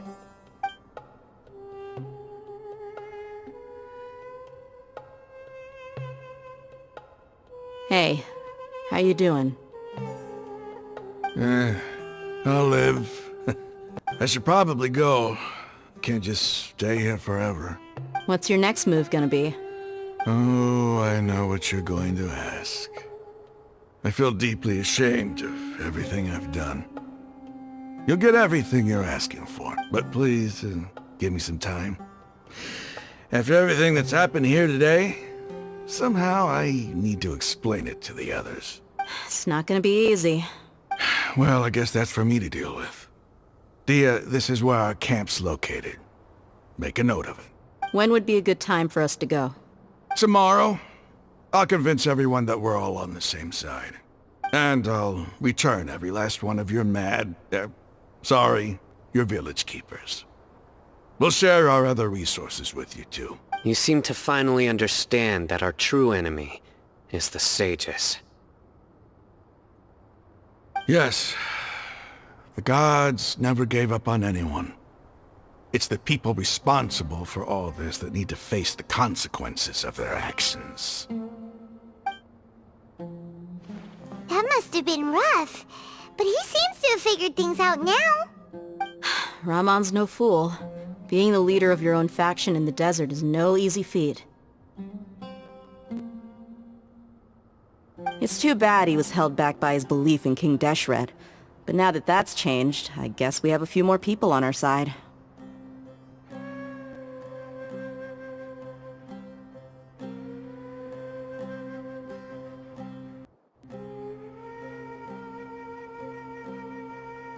The outcome, at least, is favorable.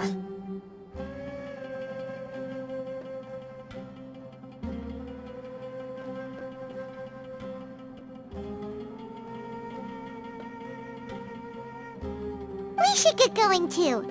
Let's head back, have a proper meal, and a nice, long sleep.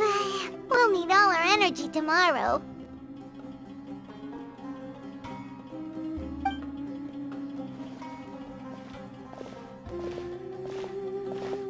We're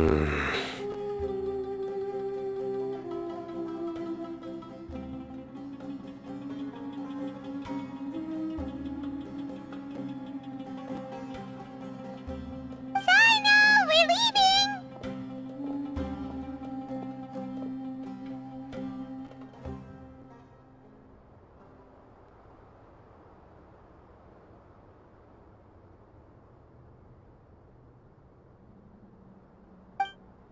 Stop yelling.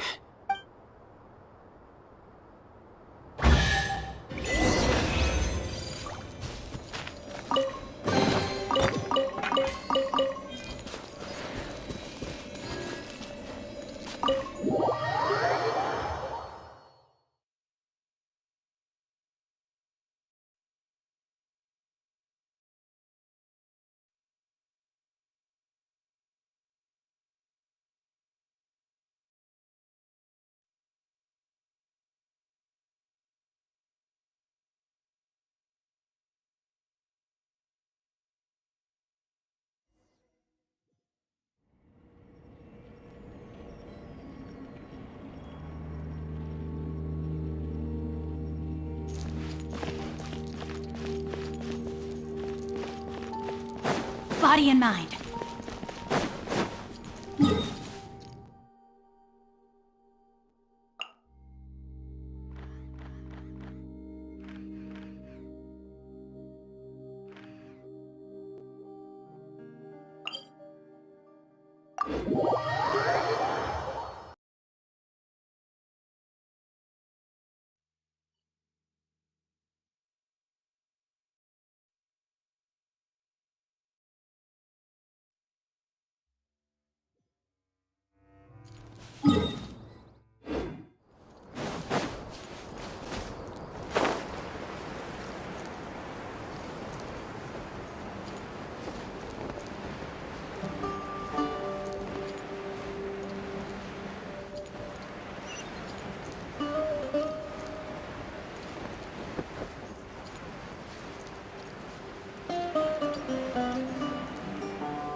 Time to act. Take it easy.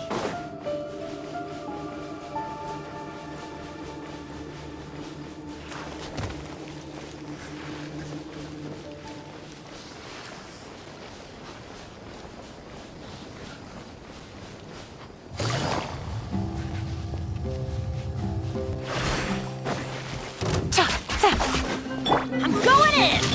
Let's end this quickly! Gotcha. Witness the power of Gugwa.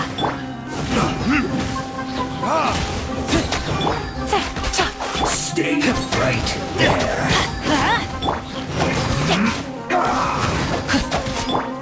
Quietly now.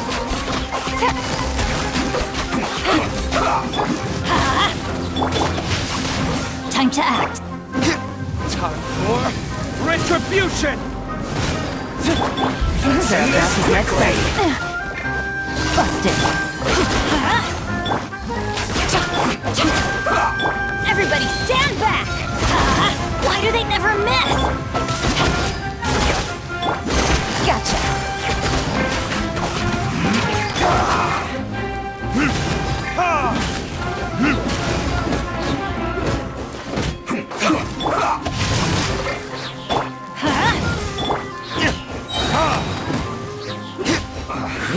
I guess this is it.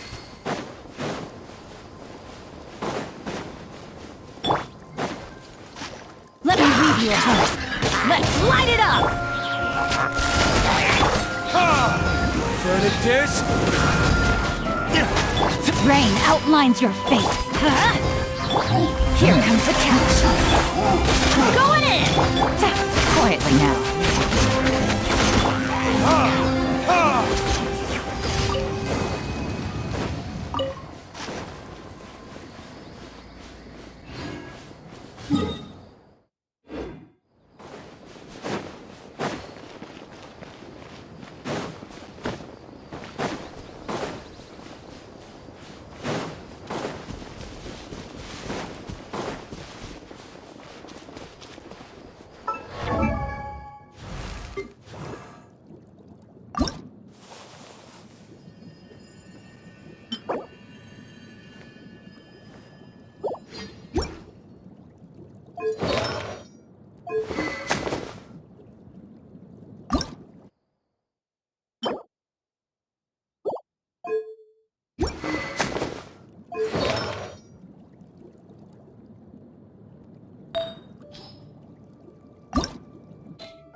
Raman, we're here.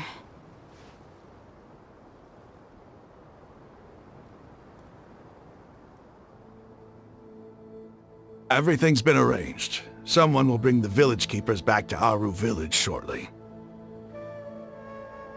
I guess all I can say now is, thanks for agreeing to help. Don't mention it.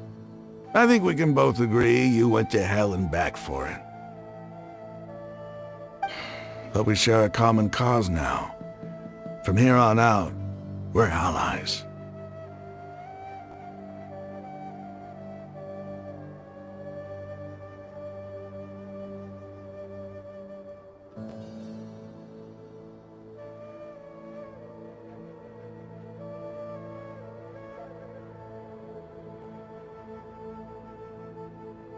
Where are the perpetrators?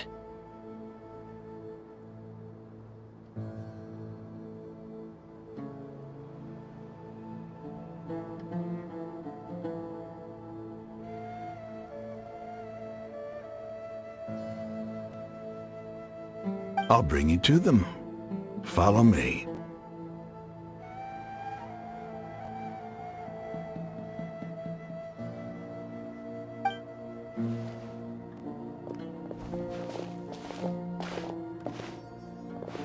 So these are the people who kidnapped the village keepers. Oh no, it's the scribe! There's no need to yell. No one can help you now. We've been all over the desert trying to find you! That's right.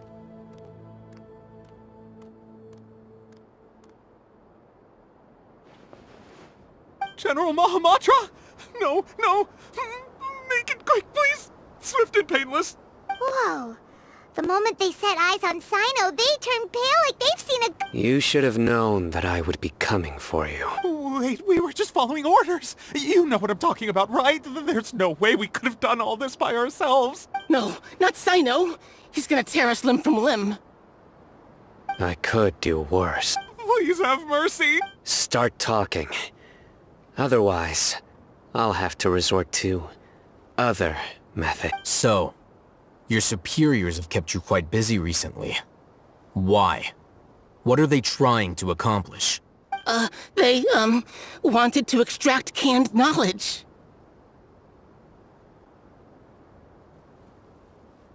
Don't play dumb. You know what I'm really asking.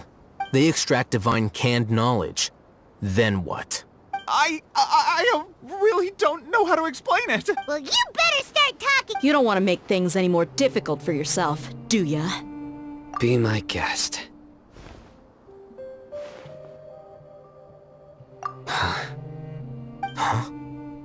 Uh-huh?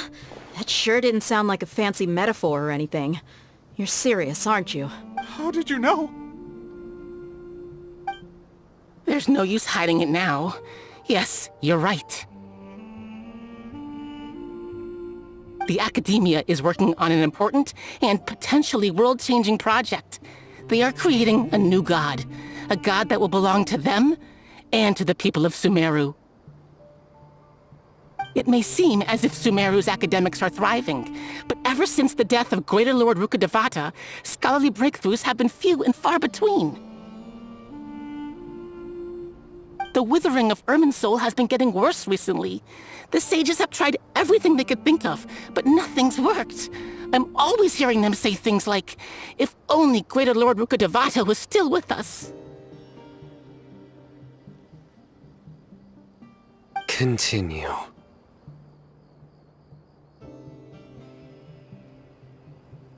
And then, someone from the Fatui showed up.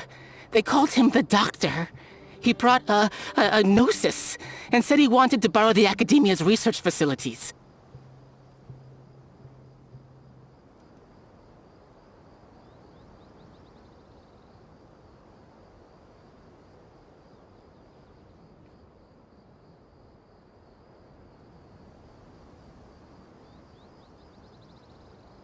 The Doctor was previously expelled from the Academia. At first, the sages looked down at him in disdain. But when he said those words, everyone's expression changed.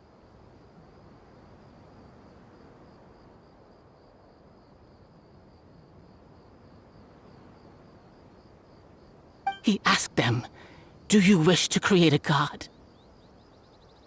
This is what the arrogant ignorance at the extreme end of academia looks like. First, the Academia spent a long time constructing a divine vessel, which was based on an exquisite humanoid puppet. After that, they harvested dreams via the Seb-Zerus Festival Samsara, maximizing the Akasha's output. With the doctor's help, and the Akasha now functioning at maximum efficiency, they were able to use it to extract the power from the Gnosis and convert it into a divine core. Next, they decided that their new god needed to possess divine wisdom. For that to happen, they needed a huge quantity of divine canned knowledge. It adds up. But how do you determine whether the knowledge extracted is of divine origin? Call it an educated guess? The Academia has been trying to figure out the exact source of the scholar's madness for centuries, but to no avail. Nobody can explain the cause of this phenomenon. Surely you can see what that implies, Scribe Al-Haytham. If it's knowledge no mortal can comprehend, then it must be something only gods are able to decipher. In other words, it's the source of the God of Wisdom's omniscience and omnipotence.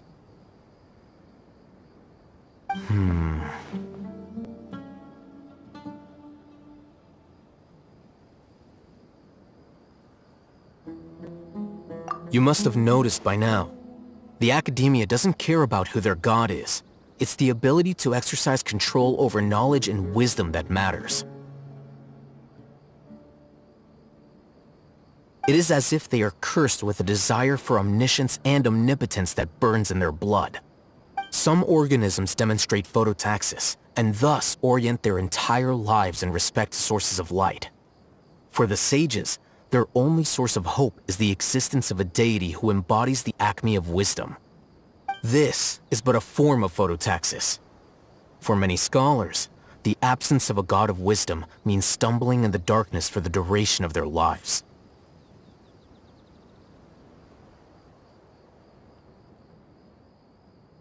Then what does Lesser Lord Kusanali mean to you?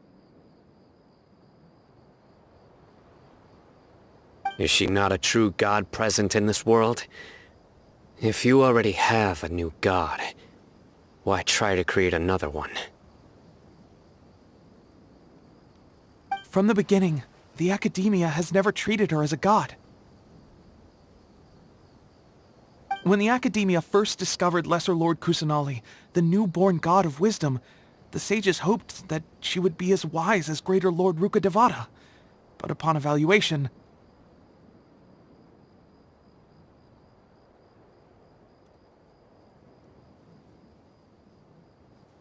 they found that at the time, she possessed no more intelligence than any ordinary human child. The sages never had a ruder awakening. This forced them to accept that Greater Lord Rukkhadevata had indeed passed away. Not to mention that Lesser Lord Kusanali's Gnosis had been used to power the Akasha this entire time. By herself, she has neither an Archon's raw power, nor the spectacular insight expected of a god of wisdom. Slowly but surely, people began to forget about her existence. So, this is the path the sages have chosen.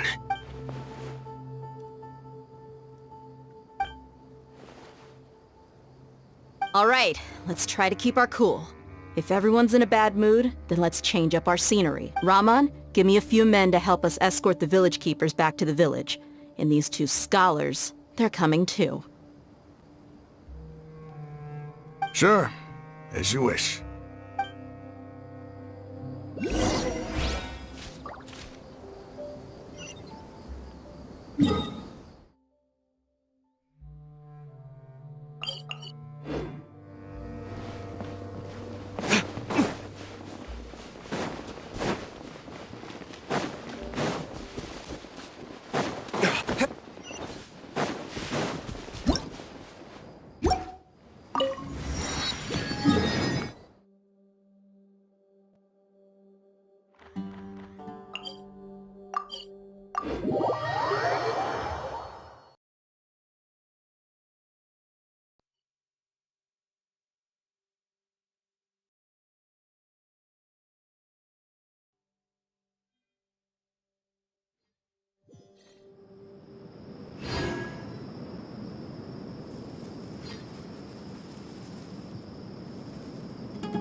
The village keepers you found have all been returned to their homes, and each one has a dedicated caregiver to look after them.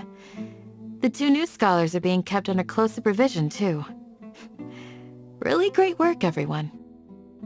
The atmosphere is so heavy.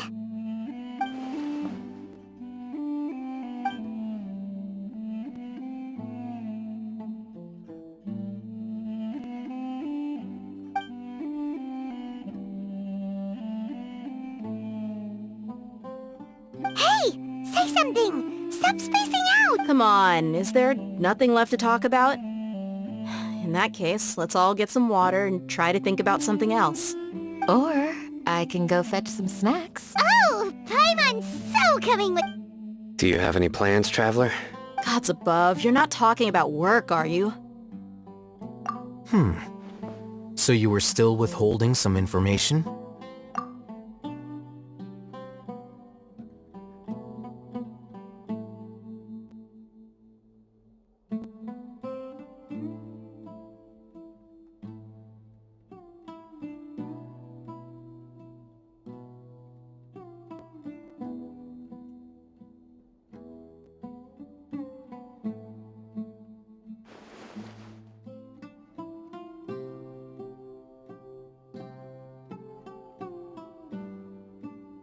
Even though we lived through all of this firsthand, it still feels super surreal to hear you talk about it again.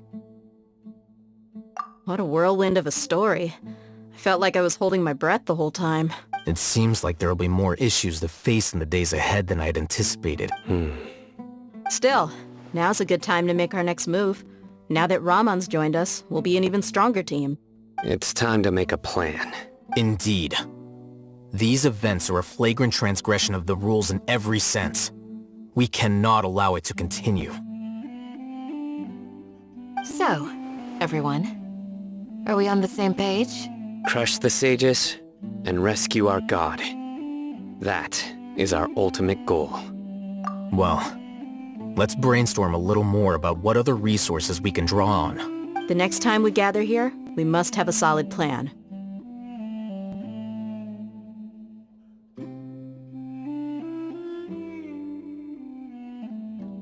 Yep, it'll work out for sure.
Take it easy.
Take it easy.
Take it easy.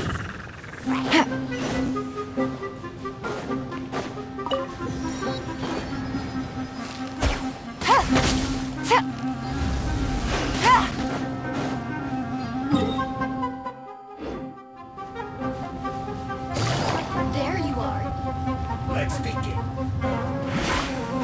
Take it easy.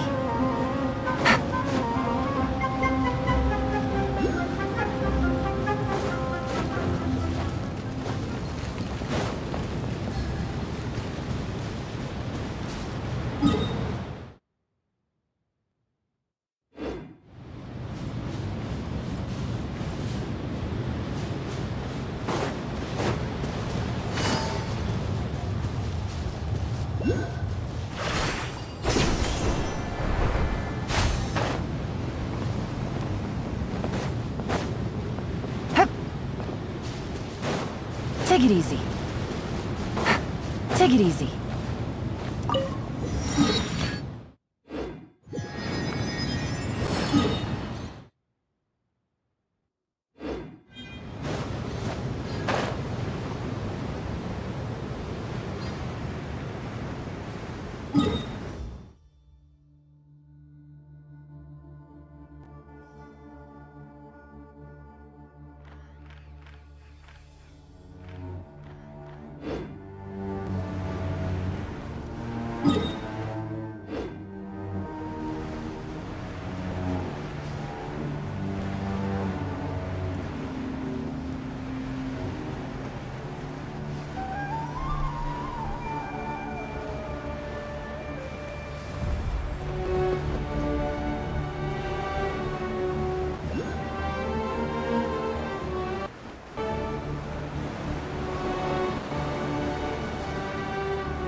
How was I so wrong?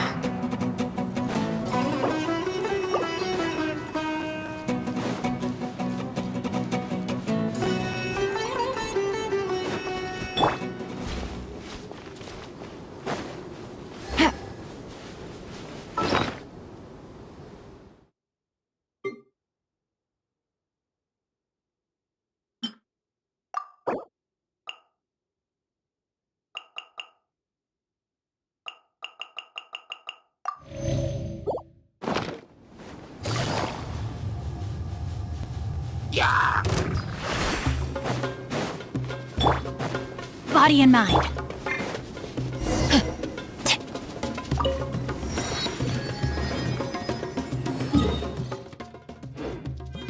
Adventure time!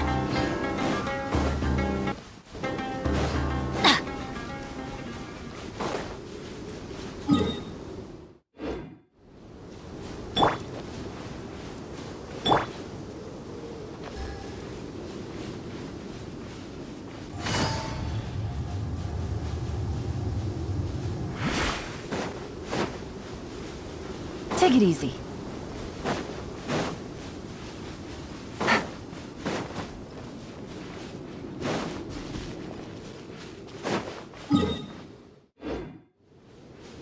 Take it easy.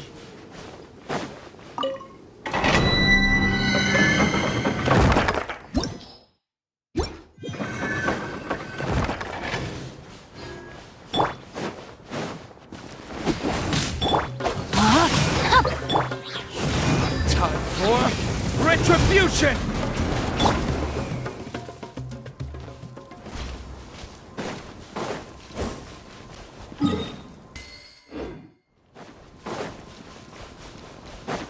Off we go!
Yeah.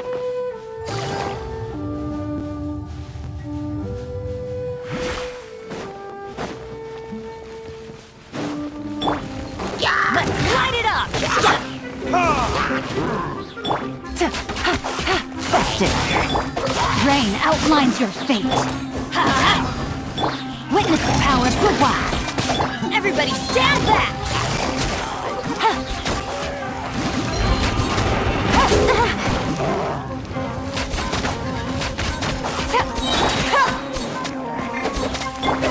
These are about to get dicey.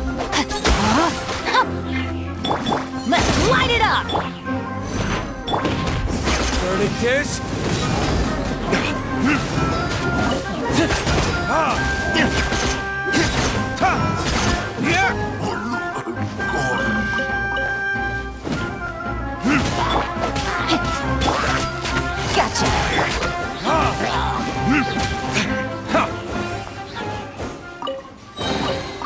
We'll need more where that came from.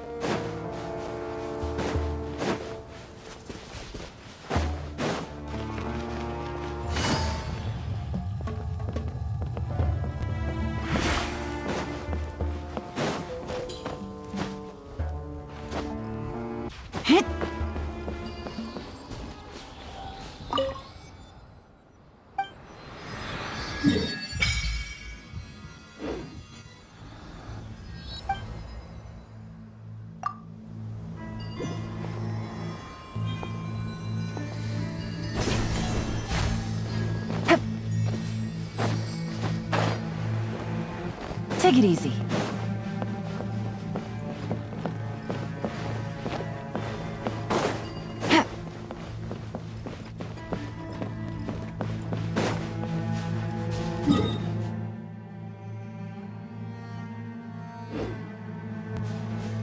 Take it easy.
it easy.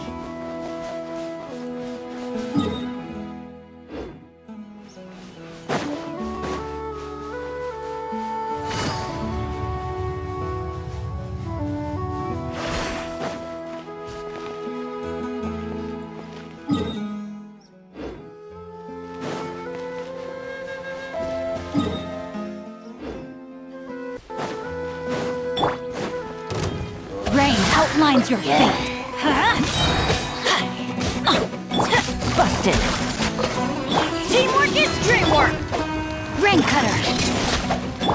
Gotcha. Here comes the catch. Burn!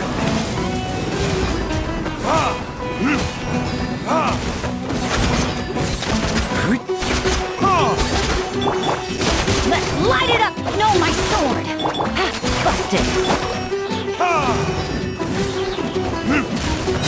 Time for retribution! Dada Kundala.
This is...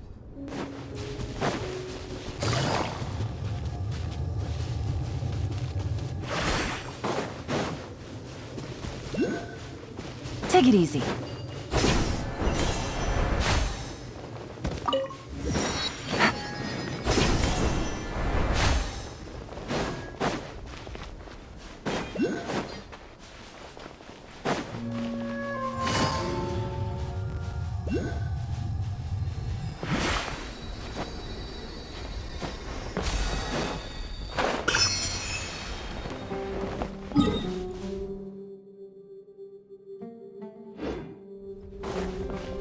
Take it easy.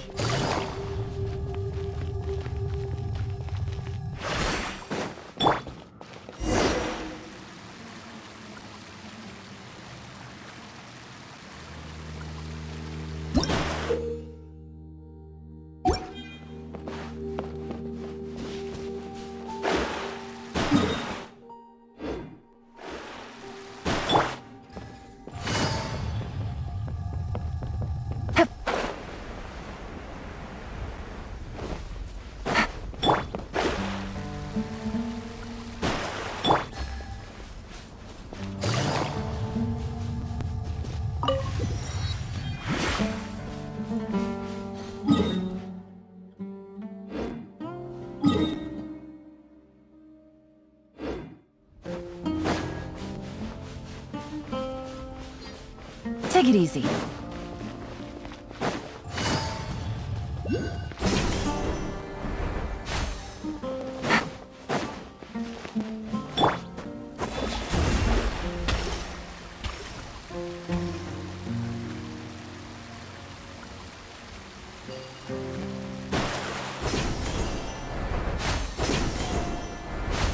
Scry the sky.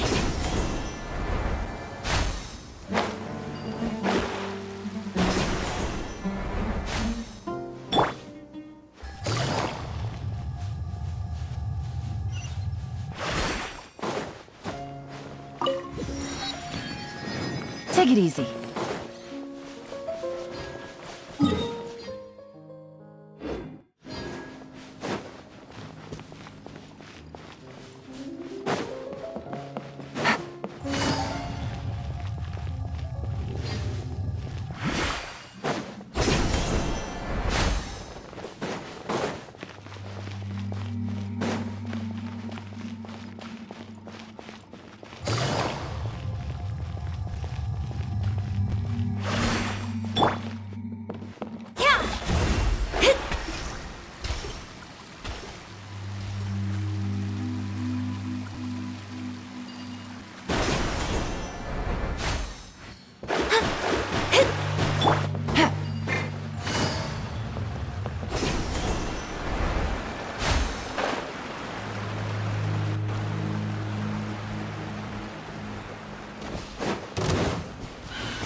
Take it easy.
Welcome to the Clementine Line Aquabus.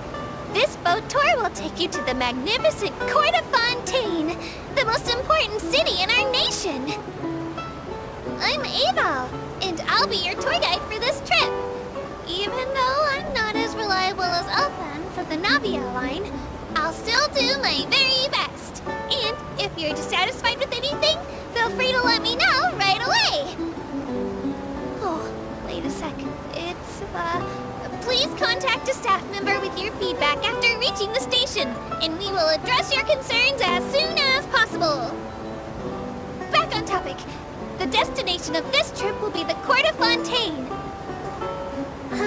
If you'd like to learn more about the latest technological developments in Fontaine, the hottest new trends in cuisine, or upcoming sensational trials, please subscribe to the Steambird.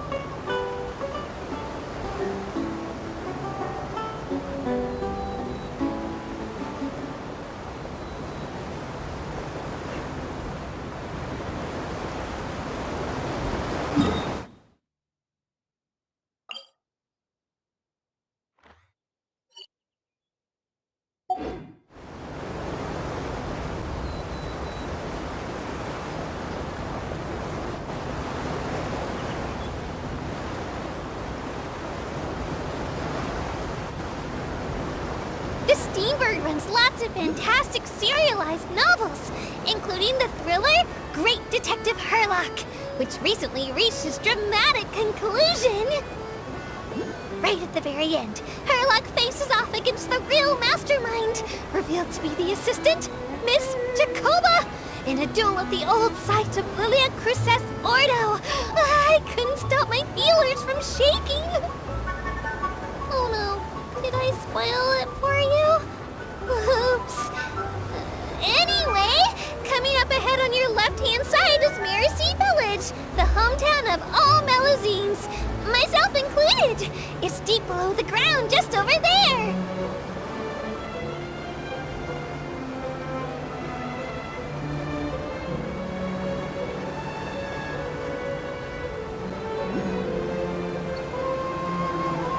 We will now pass through Poisson Tunnel. Now that I think about it, very few people tend to take this line. Maybe it's because humans don't really like deserts? After all, the most popular route in and out of Fontaine is through Liyue's Tenue Vale. I've heard that in places with lots of sand, even clockwork mecha will start to malfunction. I mean, no rational person would try to cross a vast, hot, and dry desert to get to Fontaine, right? I'm so sorry. I didn't mean to imply that you were irrational.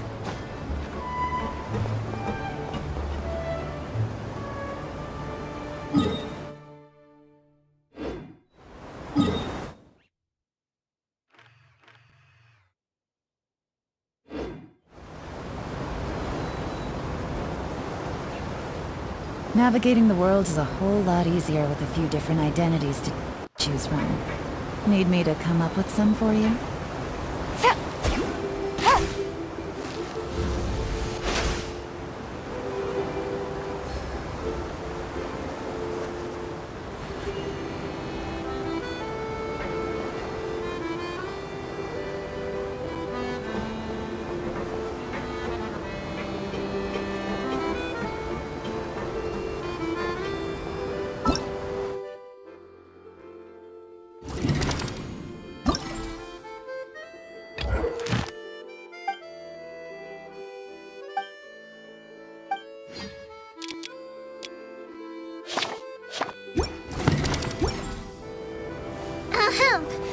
Looking ahead on your right-hand side, you'll see Aranias, where the Opera Epiclese is located. Do you see that really tall structure? I once asked Elfin, what's that big old thing? She said, no clue. What's the use of learning the meaning of things? But anyway, Elfin is a super amazing and super friendly Melusine. If you have a chance, you really should take the Navia line and listen to her tour. Behind me is the destination of our tour, the magnificent Court of Fontaine. Please take all of your personal belongings with you when you disembark.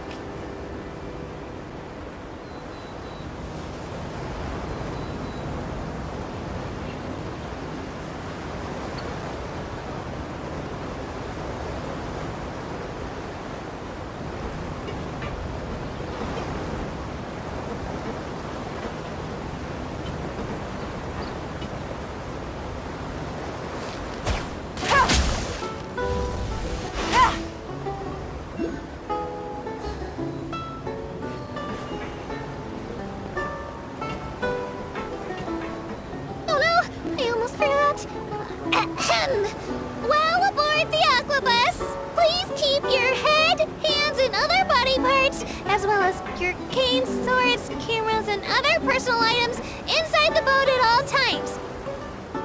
The Aquabus operator bears no responsibility whatsoever for any injury or loss incurred as a result of disobeying the rules. Maybe it's a bit late for the disclaimer.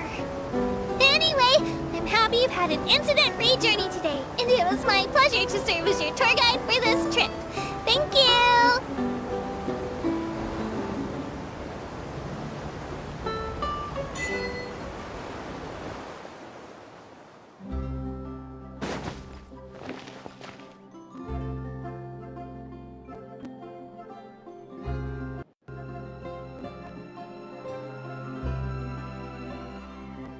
Welcome to the court of Fontaine. Please, watch your step.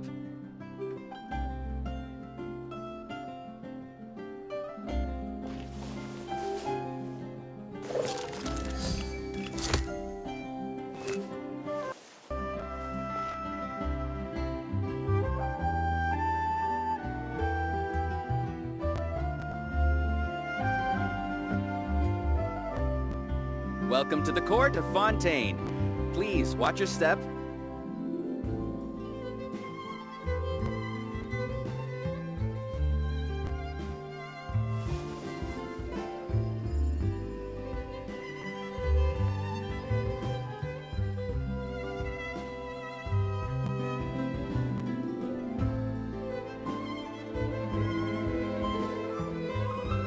Welcome to the court of Fontaine.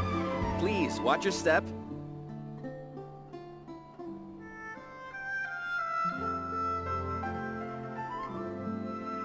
Whew, good roll. Alright, maybe I'll take one more day off, and knock out the rest of the work once I'm feeling up to it.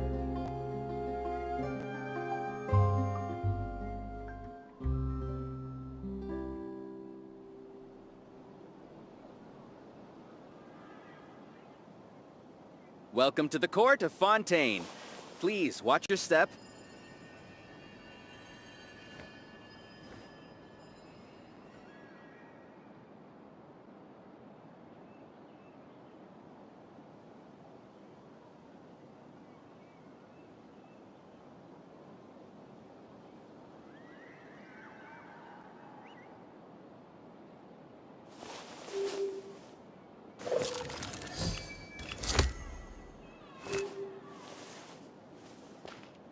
Welcome to the court of Fontaine.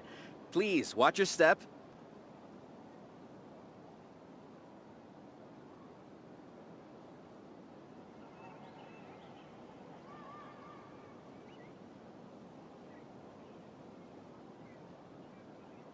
I got a new letter from an informant.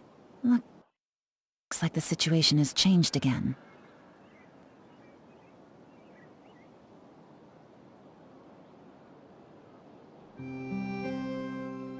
Welcome to the court of Fontaine. Please watch your step.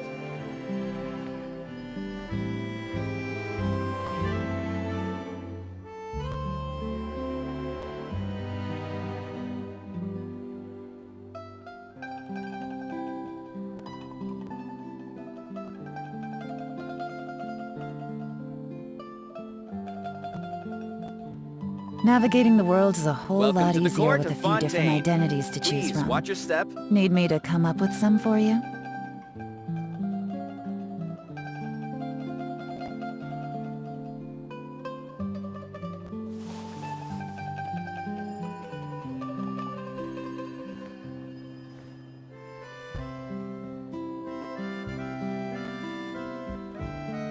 Welcome to the court of Fontaine. Please watch your step.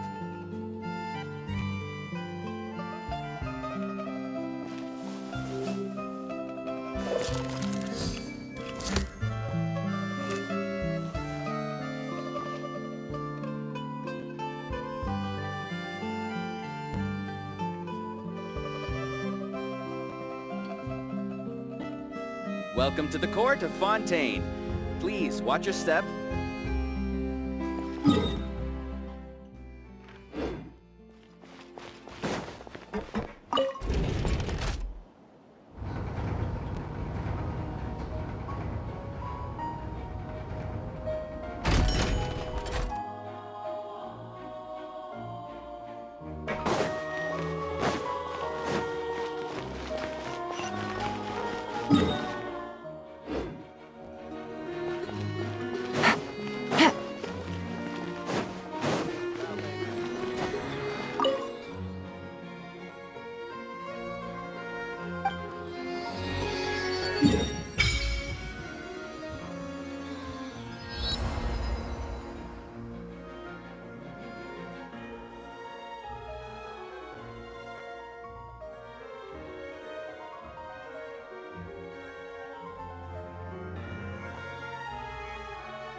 Good roll. Alright, maybe I'll take one more.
Take it easy. Let me scribe. Quietly now.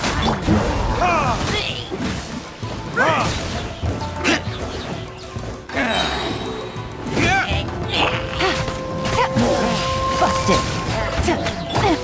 I'm going in! Fate is upon you. Things are about to get dicey. Verdict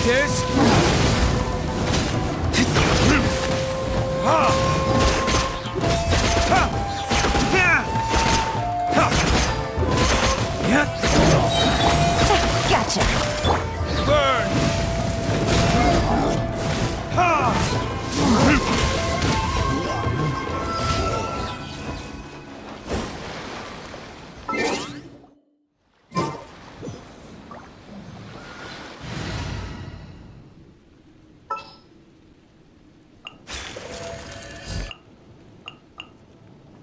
Chivalry will never die.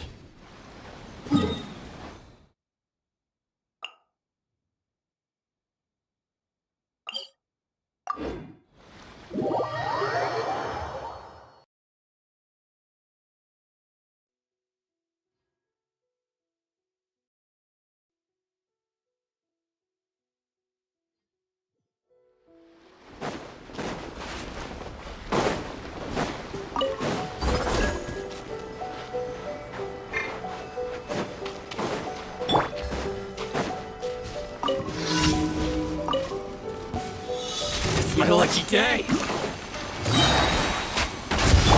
Everybody stand back! Game's up. Fun's over.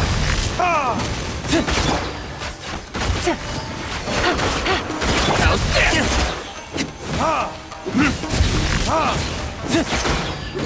Finally, let's get down to business. Rain outlines your fate. Say no more! Retribution! Busted. Witness the power. Blade! Things are about to get dicey.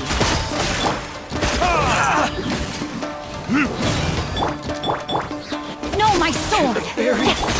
Teamwork is dreamwork! Furnicus! To the very...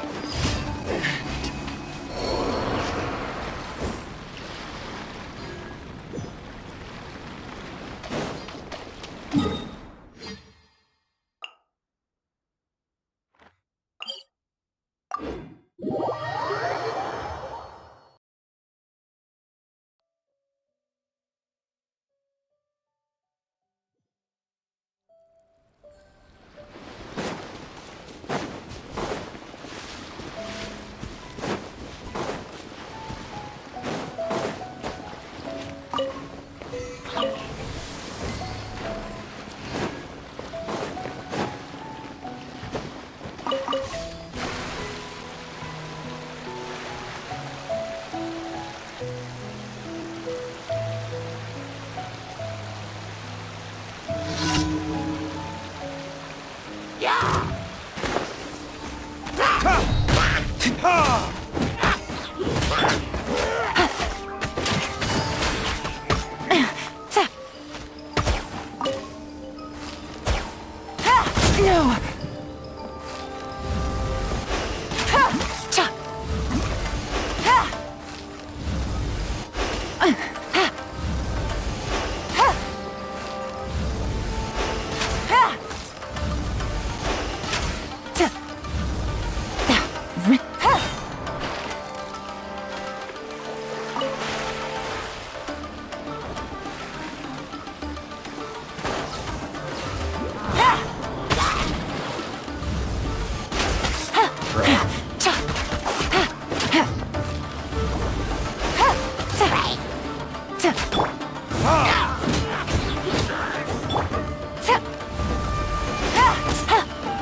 Take it easy.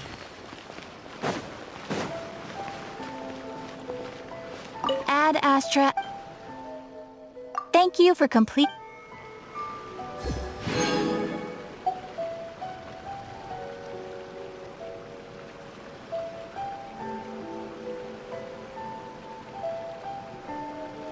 Rebooting.